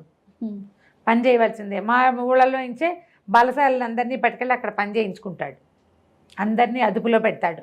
వాళ్ళకి బాగా తిండి తిప్పలు ఇస్తాడు. దాంతో వాళ్ళే రాజాలు అనుకుని మమ్మల్ని మనుషులుగా కూడా పరిగణించరు అనేసరికి మేము వాడిని చూడాలనుకుంటున్నామన్నారు. ఆయన వాళ్ళు ఆశ్చర్యపోయారు. వద్దు వద్దు, అసలు చంపేస్తాడు, కొత్త వాళ్ళని రానివ్వడు, వాడే సెలెక్ట్ చేసి తెచ్చుకుంటాడు. పైగా వాడికి తన వంశంలో ఆఖరి వాడిని అయిపోతున్నానన్న భావన. అందుకని ఇటీవల కాలంలో గొప్ప పని చేశాడు. 4 ఏళ్ల క్రితం కాశ్మీర్ రాజకన్యకని తీసుకొచ్చాడు పెళ్లి చేసుకుని సంతానాన్ని పొందటానికి. ఆ పిల్లేమో ఒప్పుకోదు. దాంతో 4 ఏళ్ల నుంచి ఆ అమ్మాయిని ఒప్పించడం కోసం ఆలోచిస్తున్నాడు. అనగానే వీళ్ళిద్దరూ ఆలోచించేసుకున్నారు. ఓ పని చేయొచ్చని మేము మనస్తత్వ శాస్త్రజ్ఞులం అని చెప్పారు. ఇప్పుడు నీకు ఇంకోళ్ళకి మనసు లేదనుకో, మీ ఇద్దరికి భావాలు కలుపుతాం మేము. ఇలాంటివి చెప్పారు. చెప్పేసరికి వాళ్ళు అన్నారు, నువ్వు అసలు సింహగిరిలోకి తను రానివ్వడు మిమ్మల్ని అని వీళ్ళు తను గట్టిగా చెప్పినా వినలేదు. సరే మా దారి మేము చూసుకుంటాం. ఆ సింహగిరి ఏమిటి, అది ఎట్లా నున్నగా అద్దంలా ఉంటాయి గోడలు. ఆ కొండ ఎక్కలేరు ఎవరు. దానికి ఒకే ఒక్క మార్గం ఉంది, మెట్ల మార్గం. ఆ మెట్ల మార్గానికి అతను కట్టుకున్నవి ఆ మెట్లు. దానికి అద్దంలా చేయించాడు. బల్లి కూడా ఆ కొండ మీదకి పాకలేదు. అంత అద్దం వల్లే ఉంటుంది. ఎవడైనా దాని మీదకి ఎక్కబోయినా తెలిసిపోతుంది వాళ్ళకి. ఆ మెట్ల మార్గానికి ఎంత కాపలా ఉందో. దానికి ఒక గుహా మార్గం లాగా ఉంటుంది. దాంట్లో అతను ఒప్పుకున్న వాళ్ళే వెళ్ళాలి కానీ కొత్త వాళ్ళు వెళ్ళడానికి వీల్లేదు. లోపలన్నీ విచిత్రమైన వస్తువులు ఉంటాయి అనేసరికి సరే రేపు ఉదయం ప్రయత్నం చేస్తాం, వాడిని ఒప్పించే లోపలికి వెళ్ళి ఎందుకు చూద్దామనుకున్నారు. అసలు విషయం తెలిసింది కదా, ఇతను కాశ్మీర్ రాజకన్యకని తెచ్చుకున్నాడు. అక్కడి నుంచి ఈ ముసలి తాతని మమ్మల్ని మీ ఇంట్లో ఉంచుకో, ఈ ఒక్క రాత్రి మాకు ఆతిథ్యం ఇవ్వు, చాలా దూరం నుంచి ప్రయాణం చేసి వస్తాం అంటే భయపడ్డాడు. కానీ ముసలాయన్ని ఒప్పించారు. ₹1 బిళ్ళిచ్చి, బంగారం కాయనం ఇచ్చి, నాన్న వాళ్ళ దగ్గర కాయిన్స్ తెచ్చుకున్నారుగా. అక్కడి నుంచి ఆ లోపల ఊళ్ళోకి వెళ్తే ఆ ముసలావిడ ఒప్పుకోలే. బాబోయ్ వీళ్ళని ఉంచుకున్నామని తెలిస్తే మన్నే చంపేస్తాడయ్యా, ఆశపడద్దని గట్టిగా అన్నది. కానీ సరే మెల్లిగా ఈ కుర్రాళ్ళు వీళ్ళు రాజపురుషుల్లాగా కనపడుతున్న వీళ్ళ సౌందర్యము, ఇద్దరు అందమైన వాళ్ళు, కుర్రాళ్ళు, చిన్నతనం బాగా. సరే ఏదో ఆ ముచ్చటకి అట్టు పెట్టుకున్నారు. మా ఇంట్లో ఉన్నామని మాత్రం చెప్పొద్దన్నారు. చెప్పొద్దని చక్కగా రాత్రి తినబెట్టారు, భోజనం, పడుకున్నారు. తెల్లవారు లేచి స్నానం పానం చేసుకున్నాక గుర్రమో తమ గుర్రాలని నడిపించుకుంటూ వెళ్ళి ఏ కొండ మెట్ల మార్గం దగ్గర అయితే వెళ్ళొచ్చని వీళ్ళు చెప్పారో ఈ తోటలు దొడ్లు అన్నీ దాటుకుని అక్కడికి వెళ్ళారు. వెళ్ళేసరికి అక్కడ పెద్ద ఇంత బాణ పట్టుండి పెద్ద వికృతాకారం ఉన్న ఒక కాపలదారుడు ఉన్నాడు. వాడు అక్కడ అధ్యక్షుడు. వాడి దగ్గర 1 డజన్ మంది సైనికులు ఉన్నారు. ఎవర్రా మీరు, పొండి పొండి అన్నాడు. కాదు, మేము సింహకేతువుని చూడడానికి వచ్చాం, మేము మనస్తత్వ శాస్త్రజ్ఞులు. అంటే అలాంటిది ఒకటి ఉందా అన్నాడు. ఉంది, అలాంటిది మీరు రాజుగారు అంటే సింహకేతువు ఒక రాజకన్యకని తెచ్చాడని, ఆమె అతనితో వివాహానికి ఒప్పుకోవట్లేదని తెలిసే వచ్చాం. ఆ అమ్మాయికి ఇతని మీద మనసు వచ్చేలాగా చేస్తాం మేము. అలా చేయగలరా అన్నాడు. చేయగలమన్నారు వీళ్ళు. చేయగలము, అదొక తత్వం. అంటే వీడు ఏమన్నా, నాకు కూడా రామ్మొలక్కాయ లాంటి పిల్ల మీద మనసు అయింది, అది ఒప్పుకోవట్లేదు, దాన్ని కుదురుస్తామంటే నీకేం బ్రహ్మాండంగా ఉన్నావు, నిన్నెందుకు ఒప్పుకోవద్దు, బ్రహ్మాండంగా ఒప్పిస్తాం, ముందు రాజుగారి పని చూడండి, తర్వాత నీ పని చూస్తాం అనేసరికి వాడికి ఉత్సాహం వచ్చింది. ఉండండి మీరు ఇక్కడే ఉండండి, నేను పైకి వెళ్ళి చెప్పొస్తానండి. మెల్లిగా వాడి బాణబజ్జ మోసుకుంటూ మెట్లన్నీ ఎక్కి పైకి వెళ్ళాడు. వెళ్ళాక కిందకు వచ్చాడు మళ్ళీ. సరే రమ్మన్నారు, చూస్తామన్నారు. చూస్తామంటే ఇక ఎన్ని మెట్లో అవి, మెట్టు మెట్టు మెట్టు ఎక్కి ఎక్కి చచ్చి దుంప దిగిపోయింది వీళ్ళకి. అంత పెద్ద కొండ, ఆ కొండకి మెట్లు ఎక్కాలంటే ఎన్ని మెట్లు ఎక్కాలి, ఇలా మలుపులు, ఈజీగా టకటకాల ఎక్కెళ్ళిపోవటం కాదు, పైది కిందకి ఏం కనపడదు, మలుపు తిరిగితే కానీ తర్వాత మెట్లు కనపడదు. అట్లా ప్లాన్డ్గా చేయించాడు, శత్రువులు చొరబడ్డానికి వీలు లేకుండా, తనని సంహరించడానికి ఎవ్వరూ రావడానికి వీలు లేకుండా. పైగా వాడు ఆ ముసలాయన వీళ్ళకి ఏం చెప్పాడంటే, వీడు రాక్షసుడే కాదు, వాడి దగ్గర పెద్ద గున్న ఏనుగంత ఉండేటువంటి సింహం ఒకటి ఉంది, సింహమే విరుచుకు తినేస్తుంది, ఆ సింహానికి తిండి కావాలి, మేము రోజు ఇక్కడ పొట్టేళ్ళని కాల్చి ఒకటి సింహానికి ఒకటి వాడికి పంపిస్తాం, దున్నపోతని కాలిస్తే ఇద్దరికీ సరిపోతుంది. అమ్మో, అంత వాళ్ళు మరి అక్కడి పీపాల కొద్దీ ద్రాక్ష సారాయి చేస్తాం, ఆ సారాయి అంతా వాడే తాగుతాడు, కొండకి దిగ ఎక్కడికో వెళ్ళేస్తాడు, అన్నీ తిరిగి ఏమైనా విచిత్రమైన వస్తువులు దొరికితే తెచ్చుకుంటాడు, మధ్యాహ్నం భోజనం చేస్తాడు, కాస్త నిద్ర చేస్తాడు, సాయంకాలానికి సాయంత్రం లేచి కొండ దిగి వ్యాఖ్యాళ్ళకి వస్తాడు, నచ్చిన పళ్ళు తెంపుకుని తింటాడు. ఏదైనా ఆకలి సరదా వేస్తే ఒక మనిషి ఎవరైనా నచ్చితే రుచిగా ఉన్నారని అనిపిస్తే విరుచుకుని తింటాడు కూడా అప్పుడప్పుడు. ఇది వాడి తాలూకు దినచర్య. అలాంటి వాడు తనని సంహరించడానికి ఎవరైనా వస్తారేమోనన్న అనుమానం ఉంటుంది వాడికి. ఈ ప్రతి మలుపులోనూ ఒక్కొక్క వజ్రం లాంటిది పెట్టున్నారు. ఓ చోట నీలంది, ఓ చోట ఎర్రది, ఓ చోట ఆకుపచ్చవి, అట్లా ఉన్నాయి కార్నర్స్లో. వాట్లలోంచి వచ్చే వెలుగే ఈ మెట్ల మీదకి వెలుగట.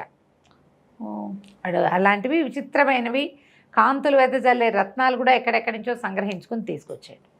సరే చచ్చి జడి ఈ మెట్లన్నీ ఎక్కి కొండెక్కారు. పైకి వెళ్ళేసరికల్లా ఇక ఎన్ని రకాల వస్తువులు ఉన్నాయంటే పైన ఎంత బాగుందోట. కొన్ని ఒక సంగీత వృక్షం లాంటిది ఒక చెట్టు, దాని అంతటదే ఏదో పాట పాడుతోంది, ఒక వీణ దాని అంతటదే మోగిపోతోంది, ఏమిటో పిట్టలు, పక్షులు, శిల్పాలు, అన్ని వింతలు విచిత్రాలు, జలయంత్రాలు, అన్ని వింతలు విచిత్రాలు. ఎక్కడెక్కడ మంచి మంచి ఉంటే అవన్నీ తెచ్చుకుంటాడనమాట. ఎంత బాగుందో అవన్నీ చూసి అట్లా అట్లా అట్లా అట్లా అవన్నీ చూసి అవన్నీ దాటుకుంటూ సభాభవనం దగ్గరికి వెళ్ళేసరికల్లా పెద్ద అరుపు వినపడింది. ఇంతెత్తున్న సింహం, ఎంతెత్తుందో అది, అంత సింహాన్ని వీళ్ళ జీవితంలో చూడలేదు ఎప్పుడు. అది కాస్త పెద్దగా బొబ్బరించి దూకపోతే ఆ పక్కన నిలబడిన ఒక మహాపురుషుడు ఒక అతను దాన్ని వద్దు ఆగు ఆగు అని ఆపాడు. ఆ సింహాన్ని ఆపిన వాడు వీళ్ళు ఎట్లా ఊహించారు రాక్షసుడు అంటే, మిడిగుడ్లు, బాణబొజ్జ, భీకరాకారము, జుట్టు వేళ్లాడిపోతూ అలా ఎలాగో ఊహించారు. కానీ వీడు అక్కడ అట్లా లేడు. వీళ్ళ మీద ఇంకో 2 అడుగులు, అడుగున్నర ఎత్తున్నాడు, దానికి తగినంత లావున్నాడు. చక్కగా ఆభరణాలు, వీళ్ళు పుర్రెలు కపాలాలు వేసుకుంటున్నాడేమోనని భావించారు. పుర్రెలు లేవు, కపాలాలు లేవు, రత్నహారాలు ధరించున్నాడు. వాడు చూస్తే రాక్షసుడిలాగా లక్షణాలు లేవు అసలు. ఎవరో గంభీరంగా ఉన్నాడు, పెద్ద పెద్ద కళ్ళు, వాటి కళ్ళల్లో ఎర్రజీరలు ఉన్నాయి తప్ప మిడిగుడ్లు, వీళ్ళు కూరలు, కపాలమాలలు ఏమీ లేవు. పక్కపక్క నవ్వాడు వీళ్ళని చూసి. ఎవర్రా మీరు అన్నాడు. వాయిస్ మాత్రం మంచి ఇదిగా ఉంది. ఆ సింహం ఎట్లా బొబ్బరిచిందో ఈయన గొంతు కూడా అలాగే ఉరుములాగా ఉంది. ఎవరైనా సరికల్లా మేము మనస్తత్వ శాస్త్రజ్ఞులం అనేసరికల్లా ఎలా చేస్తారు, మీరు చూస్తే రాజకుమారులల్లే ఉన్నారు, రాజకుమారులల్లే ఉన్నారు, అందంగా ఉన్నారు, యువకులు, వయస్సు తక్కువ వాళ్ళుగా కనిపిస్తున్నారు, మీకు మనస్తత్వాలు శాస్త్రాలు ఎలా తెలుసు, ఏం చేస్తారు మీరు అన్నాడు. ఏదైనా చేస్తాం, కాశ్మీర్ రాజకుమార్తెకి నీ మీద మనసు వచ్చేలాగా చేస్తాం అంటే అప్పుడు చెప్పాడనమాట. 4 ఏళ్ల క్రితం తీసుకొచ్చాను, 4 సంవత్సరాల నుంచి బతిమలాడుతూనే ఉన్నా, చచ్చిపోతానని బెదిరించి నా దగ్గర ఉంటుంది కానీ నన్ను వివాహం ఆడనివ్వలేదు. ఓహో, పెళ్ళి కూడా లేదు? పెళ్ళి లేదు, తీసుకొచ్చాడు, పెళ్లి చేసుకుందాం అనుకుంటే ఆవిడ ఒప్పుకోవాలి, చచ్చిపోతానంటూ అది నేను దానికి సరిపోంటా, నేను రాక్షసుండి అంటుంది, నా అందం దానికి చాలేదు, సరే దాన్ని సరి చేస్తారా మీరు అన్నాడు. సరి చేస్తామన్నారు. కాశ్మీర్ రాజకుమార్తెను ప్రవేశపెట్టండి అన్నారు. దేవదత్తుడు జయచంద్రుడు ఇద్దరు సింహగిరి కోటకి వెళ్ళిపోయారు. పైకి ఏం చెప్పారంటే, ఆడవాళ్ళ మనసు మార్చే మంత్రవేత్రం, స్త్రీ మనసు తెలుసుకోగలం, స్త్రీ వశీకరణ విద్యొచ్చు మాకు, ఇలా చెప్పి పైకి వెళ్ళారు. అక్కడ సింహకేతు, వీళ్ళు రాక్షసుడు అంటే వీళ్ళు పెద్దగా ఊహించుకున్నారు. అలా ఏం లేదు, వాడు కొంచెం భారీ కాయుడు, పెద్ద పెద్ద ఎర్రజీరలు ఉన్న కళ్ళు, ఓ పెద్ద సింహం వాడి దగ్గర, మంచి వజ్రాల హారాలు, కొంచెం బాగా కడియాలు గిడియాలు వేసుకుని గ్రాండ్గా ఉన్నాడు. మీరేనా అన్నాడు. మేమే స్త్రీ వశీకరణ అంటే మిమ్మల్ని చూస్తే ఏదో రాజకుమారులలో ఉన్నారు, వ్యాహ్యాలకు వచ్చినట్టు వచ్చారన్నాడు. కాదు, మేము చేస్తాము అంటే ఎలా చేస్తామంటే, అమ్మాయి నువ్వు నచ్చలేదని చెప్తే బాగుండలేదు అంటుంది, ఆ బాగుండని వాడే నాకు నచ్చాడని అనిపిస్తాం మేమంటారు వీళ్ళు. ఓహో. అనేసరికల్లా సింహకేతు అన్నాడు, నేను 4 సంవత్సరాల క్రితమే నేను కాశ్మీర రాజకన్యకని వాళ్ళకి తెచ్చుకున్నాను, అమ్మాయి చాలా అందగత్తే, కానీ నువ్వు రాక్షసుడివి, నేను నిన్ను పెళ్లి చేసుకోను అంటోంది, 4 ఏళ్ల నుంచి చూస్తున్నా, దగ్గరకు వస్తే చచ్చిపోతానని బెదిరిస్తోంది, వివాహం చేసుకోవాలి, మా రాక్షస జాతి నాతోటే అంతరించిపోతుందని బెంగగా ఉంది, సరే మీరు అమ్మాయిని చూద్దురుగాని అన్నాడు. ఆ మందిరం అంతా ఎన్నెన్ని విచిత్రమైన వస్తువులు ఉన్నాయో, దానంతటా అది పాడే వాయించే వీణ, పాడే చెట్లు, సెలయేర్లు, ఎన్ని రకాలో, అసలు అంత గ్రాండ్గా ఉందన్నమాట. చిత్రలేఖను పిలిపించండి అన్నారు. చిత్రలేఖను పిలిపించమంటే అమ్మాయి వచ్చేసరికల్లా ఒక నిండుగా పూసిన పున్నాగ చెట్టల్లే ఉంది అమ్మాయి, ఎంత అందంగా ఉందో. ఈ రాజకుమారుడు దేవదత్తుడు ఆ అమ్మాయి ఒకళ్ళనొకళ్ళు చూసుకుంటూ, అప్పటిదాకా దేవదత్తుడికి అమ్మాయిలు వెంటపడ్డము అలాంటి లక్షణం లేదు. జయచంద్రుడు చెప్తాడు, ఆ అమ్మాయి కేసు నీకేసి చూస్తుంది, ఈ అమ్మాయి నీకేసి చూస్తుంది అంటే ఇతనికి నచ్చేది కాదు. కానీ ఈ పిల్లని చూడగానే ఆ అమ్మాయి ప్రేమలో పడిపోయాడు అతను. వాళ్ళిద్దరు ఒకళ్ళనొకళ్ళు చూసుకుంటూ నుంచున్నారు. ఎంత బాగున్నాడో, వీడు మన్మధుడేమో అని అనిపిస్తోంది. ఈ మన్మధుడు చూసుకునే దర్పణమేమో ఈ అమ్మాయి, అంత మొహం చెక్కిళ్ళు మెరిసిపోతున్నాయి అనుకుంటున్నాడు అబ్బాయి. ఇద్దరు ఒకళ్ళ ప్రేమలో ఒకళ్ళు మునిగిపోయారు. మొహాలు చూసుకుంటారు. జయచంద్రుడి కేసు చూడలేదు అమ్మాయి, ఈ దేవదత్తుడి కేసే చూస్తుంది. ఇంతలో ఆ సింహకేతు పెద్దగా గర్జించాడు, ఏంటి ఆ తన్మయత్వం, ఇద్దరు ఒకళ్ళకేసి ఒకళ్ళు చూసుకుంటున్నారు అనేసరికల్లా మొహాలు పక్కకు పెట్టుకున్నారు. ఒక్క నిమిషం అయిన తర్వాత ఈ దేవదత్తుడు అన్నాడు, నేను ఈ అమ్మాయిని ప్రేమిస్తున్నాను అని ప్రకటించాడు. అనగానే ఈ పిల్ల ఏమో అప్పటిదాకా బాగానే నుంచుంది, బికమొహం వేసుకుని వచ్చి లోపల నుంచి వచ్చిందా, రాక్షసుని చూడగానే మొహం మొట్టమొదలాడిచ్చింది. వీళ్ళెవరో కొత్త వాళ్ళని అనుమానంగా పెట్టింది మొహం. ఆ తర్వాత ఇతను చూడగానే ప్రేమగా చూడడం మొదలుపెట్టింది. ఇప్పుడు అవును, నేను కూడా ఈయన ప్రేమిస్తాను, పెళ్ళింటి చేసుకుంటూ ఈయనే చేసుకుంటానని అంత పెద్ద గట్టిగా చెప్పేసరికి జయచంద్రుడు నిర్ఘాతపోయాడు, ఏం జరుగుతోంది ఇక్కడ. అంతే సింహకేతు పెద్దగా అరిచాడు, అవురవురా, నా ప్రేయసిని నేను పెళ్లి చేసుకుందాం అనుకున్న అమ్మాయిని నువ్వు ప్రేమించడం ఏమిటి, నీ సంగతి చెప్తానని ఒక్క దూకాడు ఈ దేవదత్తుడి మీదకి. దేవదత్తుడి దగ్గర ఒక బ్రహ్మాండమైన కత్తి ఉంది, కాలకీల విక్రమార్కుడి కత్తి. ఆ కత్తి ఎవరినైనా యుద్ధం చేయబోతుంది అనగానే అది వేడెక్కిపోవడం మొదలు పెడుతుంది. దాని రకం అనమాట, రక్తం తగిలేసరికి మెరిసిపోతూ ఉంటుంది. అక్కడి నుంచి ఆ కత్తి తీసి మీదకి పడ్డాడు. ఇద్దరు కలిసి చెడామడా యుద్ధం చేశారు. ఇతను ఏం చేశాడంటే ఆ కాలకీలతో చేయి నరికేశాడు సింహకేతువు. ఈ లోపల సింహం ఒక దూకబోయింది దేవదత్తుడి మీదకి. జయచంద్రుడు సింహాన్ని అడ్డుకున్నాడు. ఇద్దరున్నారు కదా, అక్కడి నుంచి ఇద్దరు ఫైటింగ్ బాహుబాహవి. అతను సింహంతో ఇతను రాక్షసుడితోటి యుద్ధం చేయటం మొదలుపెట్టారు.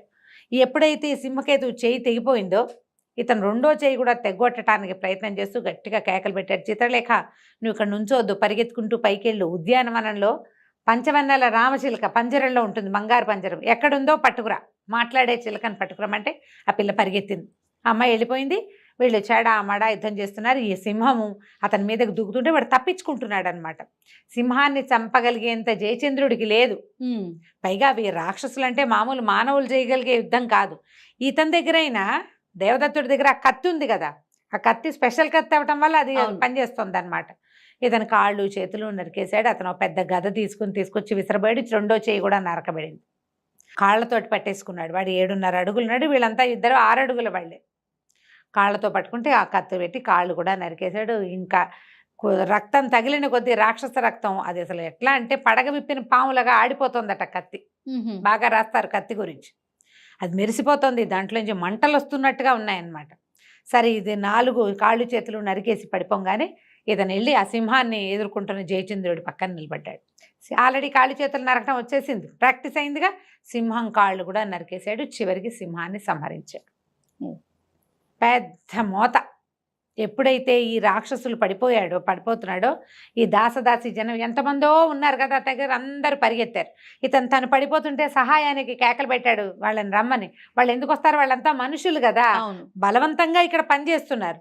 భయంతో కిందకి పరిగెత్తుకెళ్ళి ఊళ్ళోకి వెళ్ళిపోయారు వాళ్ళంతా. ఆ కొండ మించి దిగేసి యుద్ధం జరుగుతోంది. వచ్చిన రాజకుమారులు ఎవరో ఇద్దరు వచ్చారు కదా, వాళ్ళు యుద్ధం చేస్తున్నారు. మనస్తత్వ శాస్త్ర నిపుణులు అని చెప్పారు, సైకాలజిస్టులు అని చెప్పారు, కానీ ఫైటింగ్ జరుగుతోంది. అక్కడి నుంచి ఏమైంది, ఇలా పరిగెత్తుకుంటూ వెళ్ళిన ఆ అమ్మాయి ఆ పంజరం పుచ్చుకుని తీసుకొచ్చింది. అదొక పెద్ద చిలక. అది ఎట్లా ఉందంటే ఇంద్రధనుసులోంచి ఒక ముక్కని విరిచి చిలకని చేసినట్టుగా ఉంది. రంగురంగుల తోక దానికి. అక్కడి నుంచి జయము జయము దేవదత్తునికి అన్నది. అనగానే ఆశ్చర్యపోయారు. చిలక అంత స్పష్టంగా మాట్లాడడం తెలీదు. అయితే ఎప్పుడైతే వీడు పడిపోయాడో, పడిపోగానే రాక్షస జాతి అంతరించింది చిత్రలేఖ అని అరిచాడు. కాదు, అంతరించలేదని చెప్పింది చిలక. ఇతను చిత్రలేఖకి చెప్తున్నాడు అయిపోయింది వీడితో ఆఖరి రాక్షసుడు. వీడేమిటి చిత్రలేఖను ఎందుకు తెచ్చుకున్నాడు? పెళ్లి చేసుకుని ఇంకో పిల్లాడి కంటే రాక్షస జాతి ముందుకెళ్తుందని. ఇక సంతానం లేదు, చచ్చిపోయాడు కదా. కేకలు పెట్టేసరికల్లా కాదు, మానవులలో అంతర్భాగంగా ఉంటారు రాక్షసులు. ఇప్పటిదాకా రాక్షసులు వేరు మనుషులు వేరు అనుంది. వీడు పోయాడు, వీడి గుణాలు ఆల్రెడీ మనుషుల్లోకి ఎక్కిపోయినాయి. ఓహో, మానవుల్లో దానవ గుణాలు ఉండవు, ఉంటాయి రాక్షస గుణాలు. అలా కలిసిపోయి ఎవడు మనిషో ఎవడు రాక్షసుడో తెలుసుకోలేకుండా అయిపోతుంది అన్నది. అనగానే తన చిలక దగ్గర పరిగెత్తుకొచ్చాడు. ఆ పంజరంలో ఉన్న చిలకకి నమస్కారం చేశాడు. నువ్వేనా సిద్ధుడు చెప్పిన చిలక అన్నాడు. నేనేనంటే నా జన్మరహస్యం నీకు తెలుసా అని అడిగాడు. తెలుసు, కానీ ఇప్పుడు చెప్పను. దానికి సమయం సందర్భం కావాలి, వెళ్ళిపోదాం పద. ఇంతలో ఏమైంది, కింద నుంచి ప్రజలంతా కేకలు పెట్టుకుంటూ కొండ దగ్గరకు వచ్చారు. వీళ్ళేమో ఆ చిలకని చేత్తో పుచ్చుకుని ఆ చిత్రలేఖని వెంబడి పెట్టుకుని దిగేశారు. పైన రాక్షసుడు మరణించాడు, సింహం మరణించింది. సైనికులంతా పారిపోయారు. ఆ చిత్ర విచిత్ర వస్తువులన్నీ అక్కడే ఉండిపోయింది. కిందకి దిగిరాగానే దేవదత్తుడు ప్రకటన చేశాడు, రాక్షసుడిని సంహరించాం. పైనున్న సంపద అంతా, ఆ కొండ మీద ఉన్న సంపద అంతా మీ ఊరు వాళ్ళదే. మీరే కష్టపడి ఇక్కడ వ్యవసాయం చేసి పళ్ళ తోటలు పెంచి భూమిని తవ్వి ఎన్నో రకాల పనులు చేసి సంపద అంతా సృష్టించారు. ఆ సంపద అంతా మీదే. ఏ ఏ దేశాల నుంచి మిమ్మల్ని ఇక్కడికి తీసుకొచ్చాడో మీ దేశాలకు వెళ్ళిపోండి.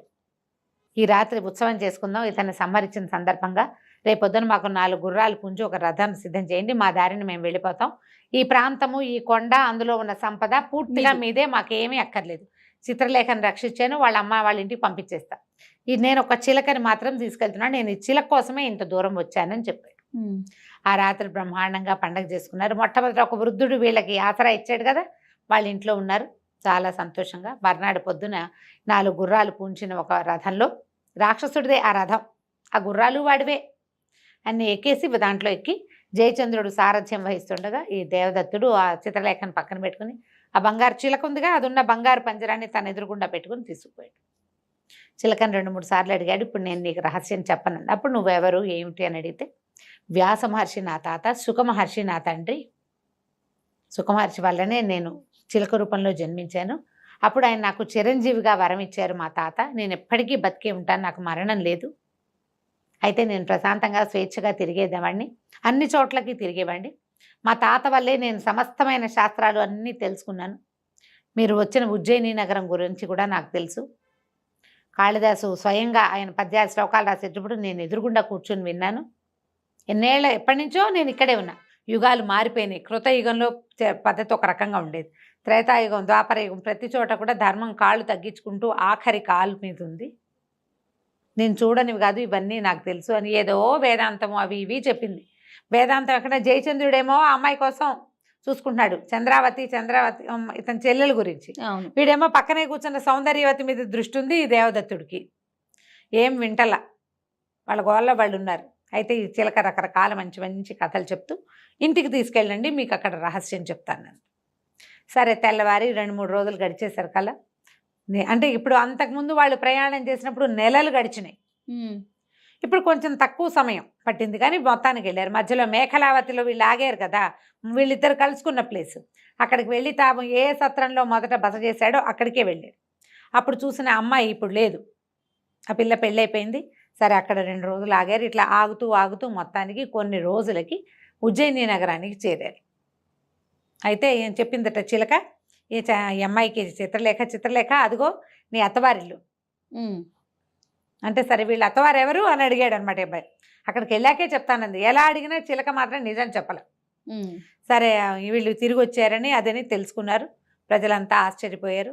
రాజుగారు కూడా పెద్ద సభ తీరిస్తే ఆ సభలోకి ఈ చిలక ఏం చెప్పిందంటే మీ చెల్లెలు కూడా తీసుకురా, అమ్మాయి కూడా కావాలని చెప్తే సరే అన్న చెల్లెలు జయచంద్రుడు చిత్రలేఖను వెంట పెట్టుకుని ఆ చిలకున్న పంజరాన్ని తీసుకుని వెళ్ళి రాజుగారి సభలో నిలబడి ఇట్లా ఒకరోజు రాత్రి తనకి ఉజ్జయిని మహాకాళ మందిరంలో సిద్ధుడు కనపడటము, ఆయనేమో ఇట్లా ఒక నా జీవిత రహస్యం చెప్తానన్నాడు. మేము తోటమాలి పిల్లలం కాదని చెప్పాడు, కానీ నిజం చెప్పలేదు.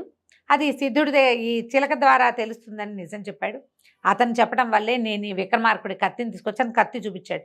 ఆ కత్తి అట్లాగా రంగులు మారిపోతూ అట్లా మెరిసిపోతున్న కత్తిని చూసేసరికి ఉజ్జయినిలో చెప్పుకుంటారు కథలుగా విక్రమార్కుడి కత్తి గురించి. అది మహాకాళ దేవాలయంలోనే ఉందనే సంగతి రహస్యం. అవును, బహుశా రాజవంశాల్లో తెలుసుంటుంది. ఈ అబ్బాయి రాజవంశీకుడు కాబట్టి వీడు తీయగలిగాడు అనమాట దాన్ని. సరే ఇదంతా చెప్పి నేను ఇట్లా వెళ్ళాను, ఈ చిలకని తీసుకొచ్చాను, ఆ చిలక ఈ రహస్యం చెప్తానందంటే అప్పుడు చిలక ఏం చెప్పిందంటే నాకు ఒక్క షరతు, రహస్యం తెలిసాక నన్ను స్వేచ్ఛగా పోనివ్వాలి. నేను స్వేచ్ఛాజీవిని, నా పుటక నుంచి నేను హాయిగా తిరుగుతూనే ఉన్నా. సిద్ధుడి చేతికి చిక్కాను నేను, సిద్ధుడి దగ్గర నుంచి సింహకేతు చేతిలో చిక్కి అప్పటి నుంచి నేను పంజరంలోనే ఉన్నాను. నా స్వేచ్ఛా జీవితాన్ని నాకు ఇస్తానంటే మీ రహస్యం మీకు చెప్తాను. ఆ చిలకని వీళ్ళేం చేసుకుంటారు, వీళ్ళకి ఆసక్తి లేదు. సరే అన్నారు. అప్పుడు చిలక ఏం చెప్పిందంటే పంజరం నుంచి తలుపు తీయండి అని పంజరం తలుపు తీయించుకుని బయటకు వచ్చి నిలబడింది.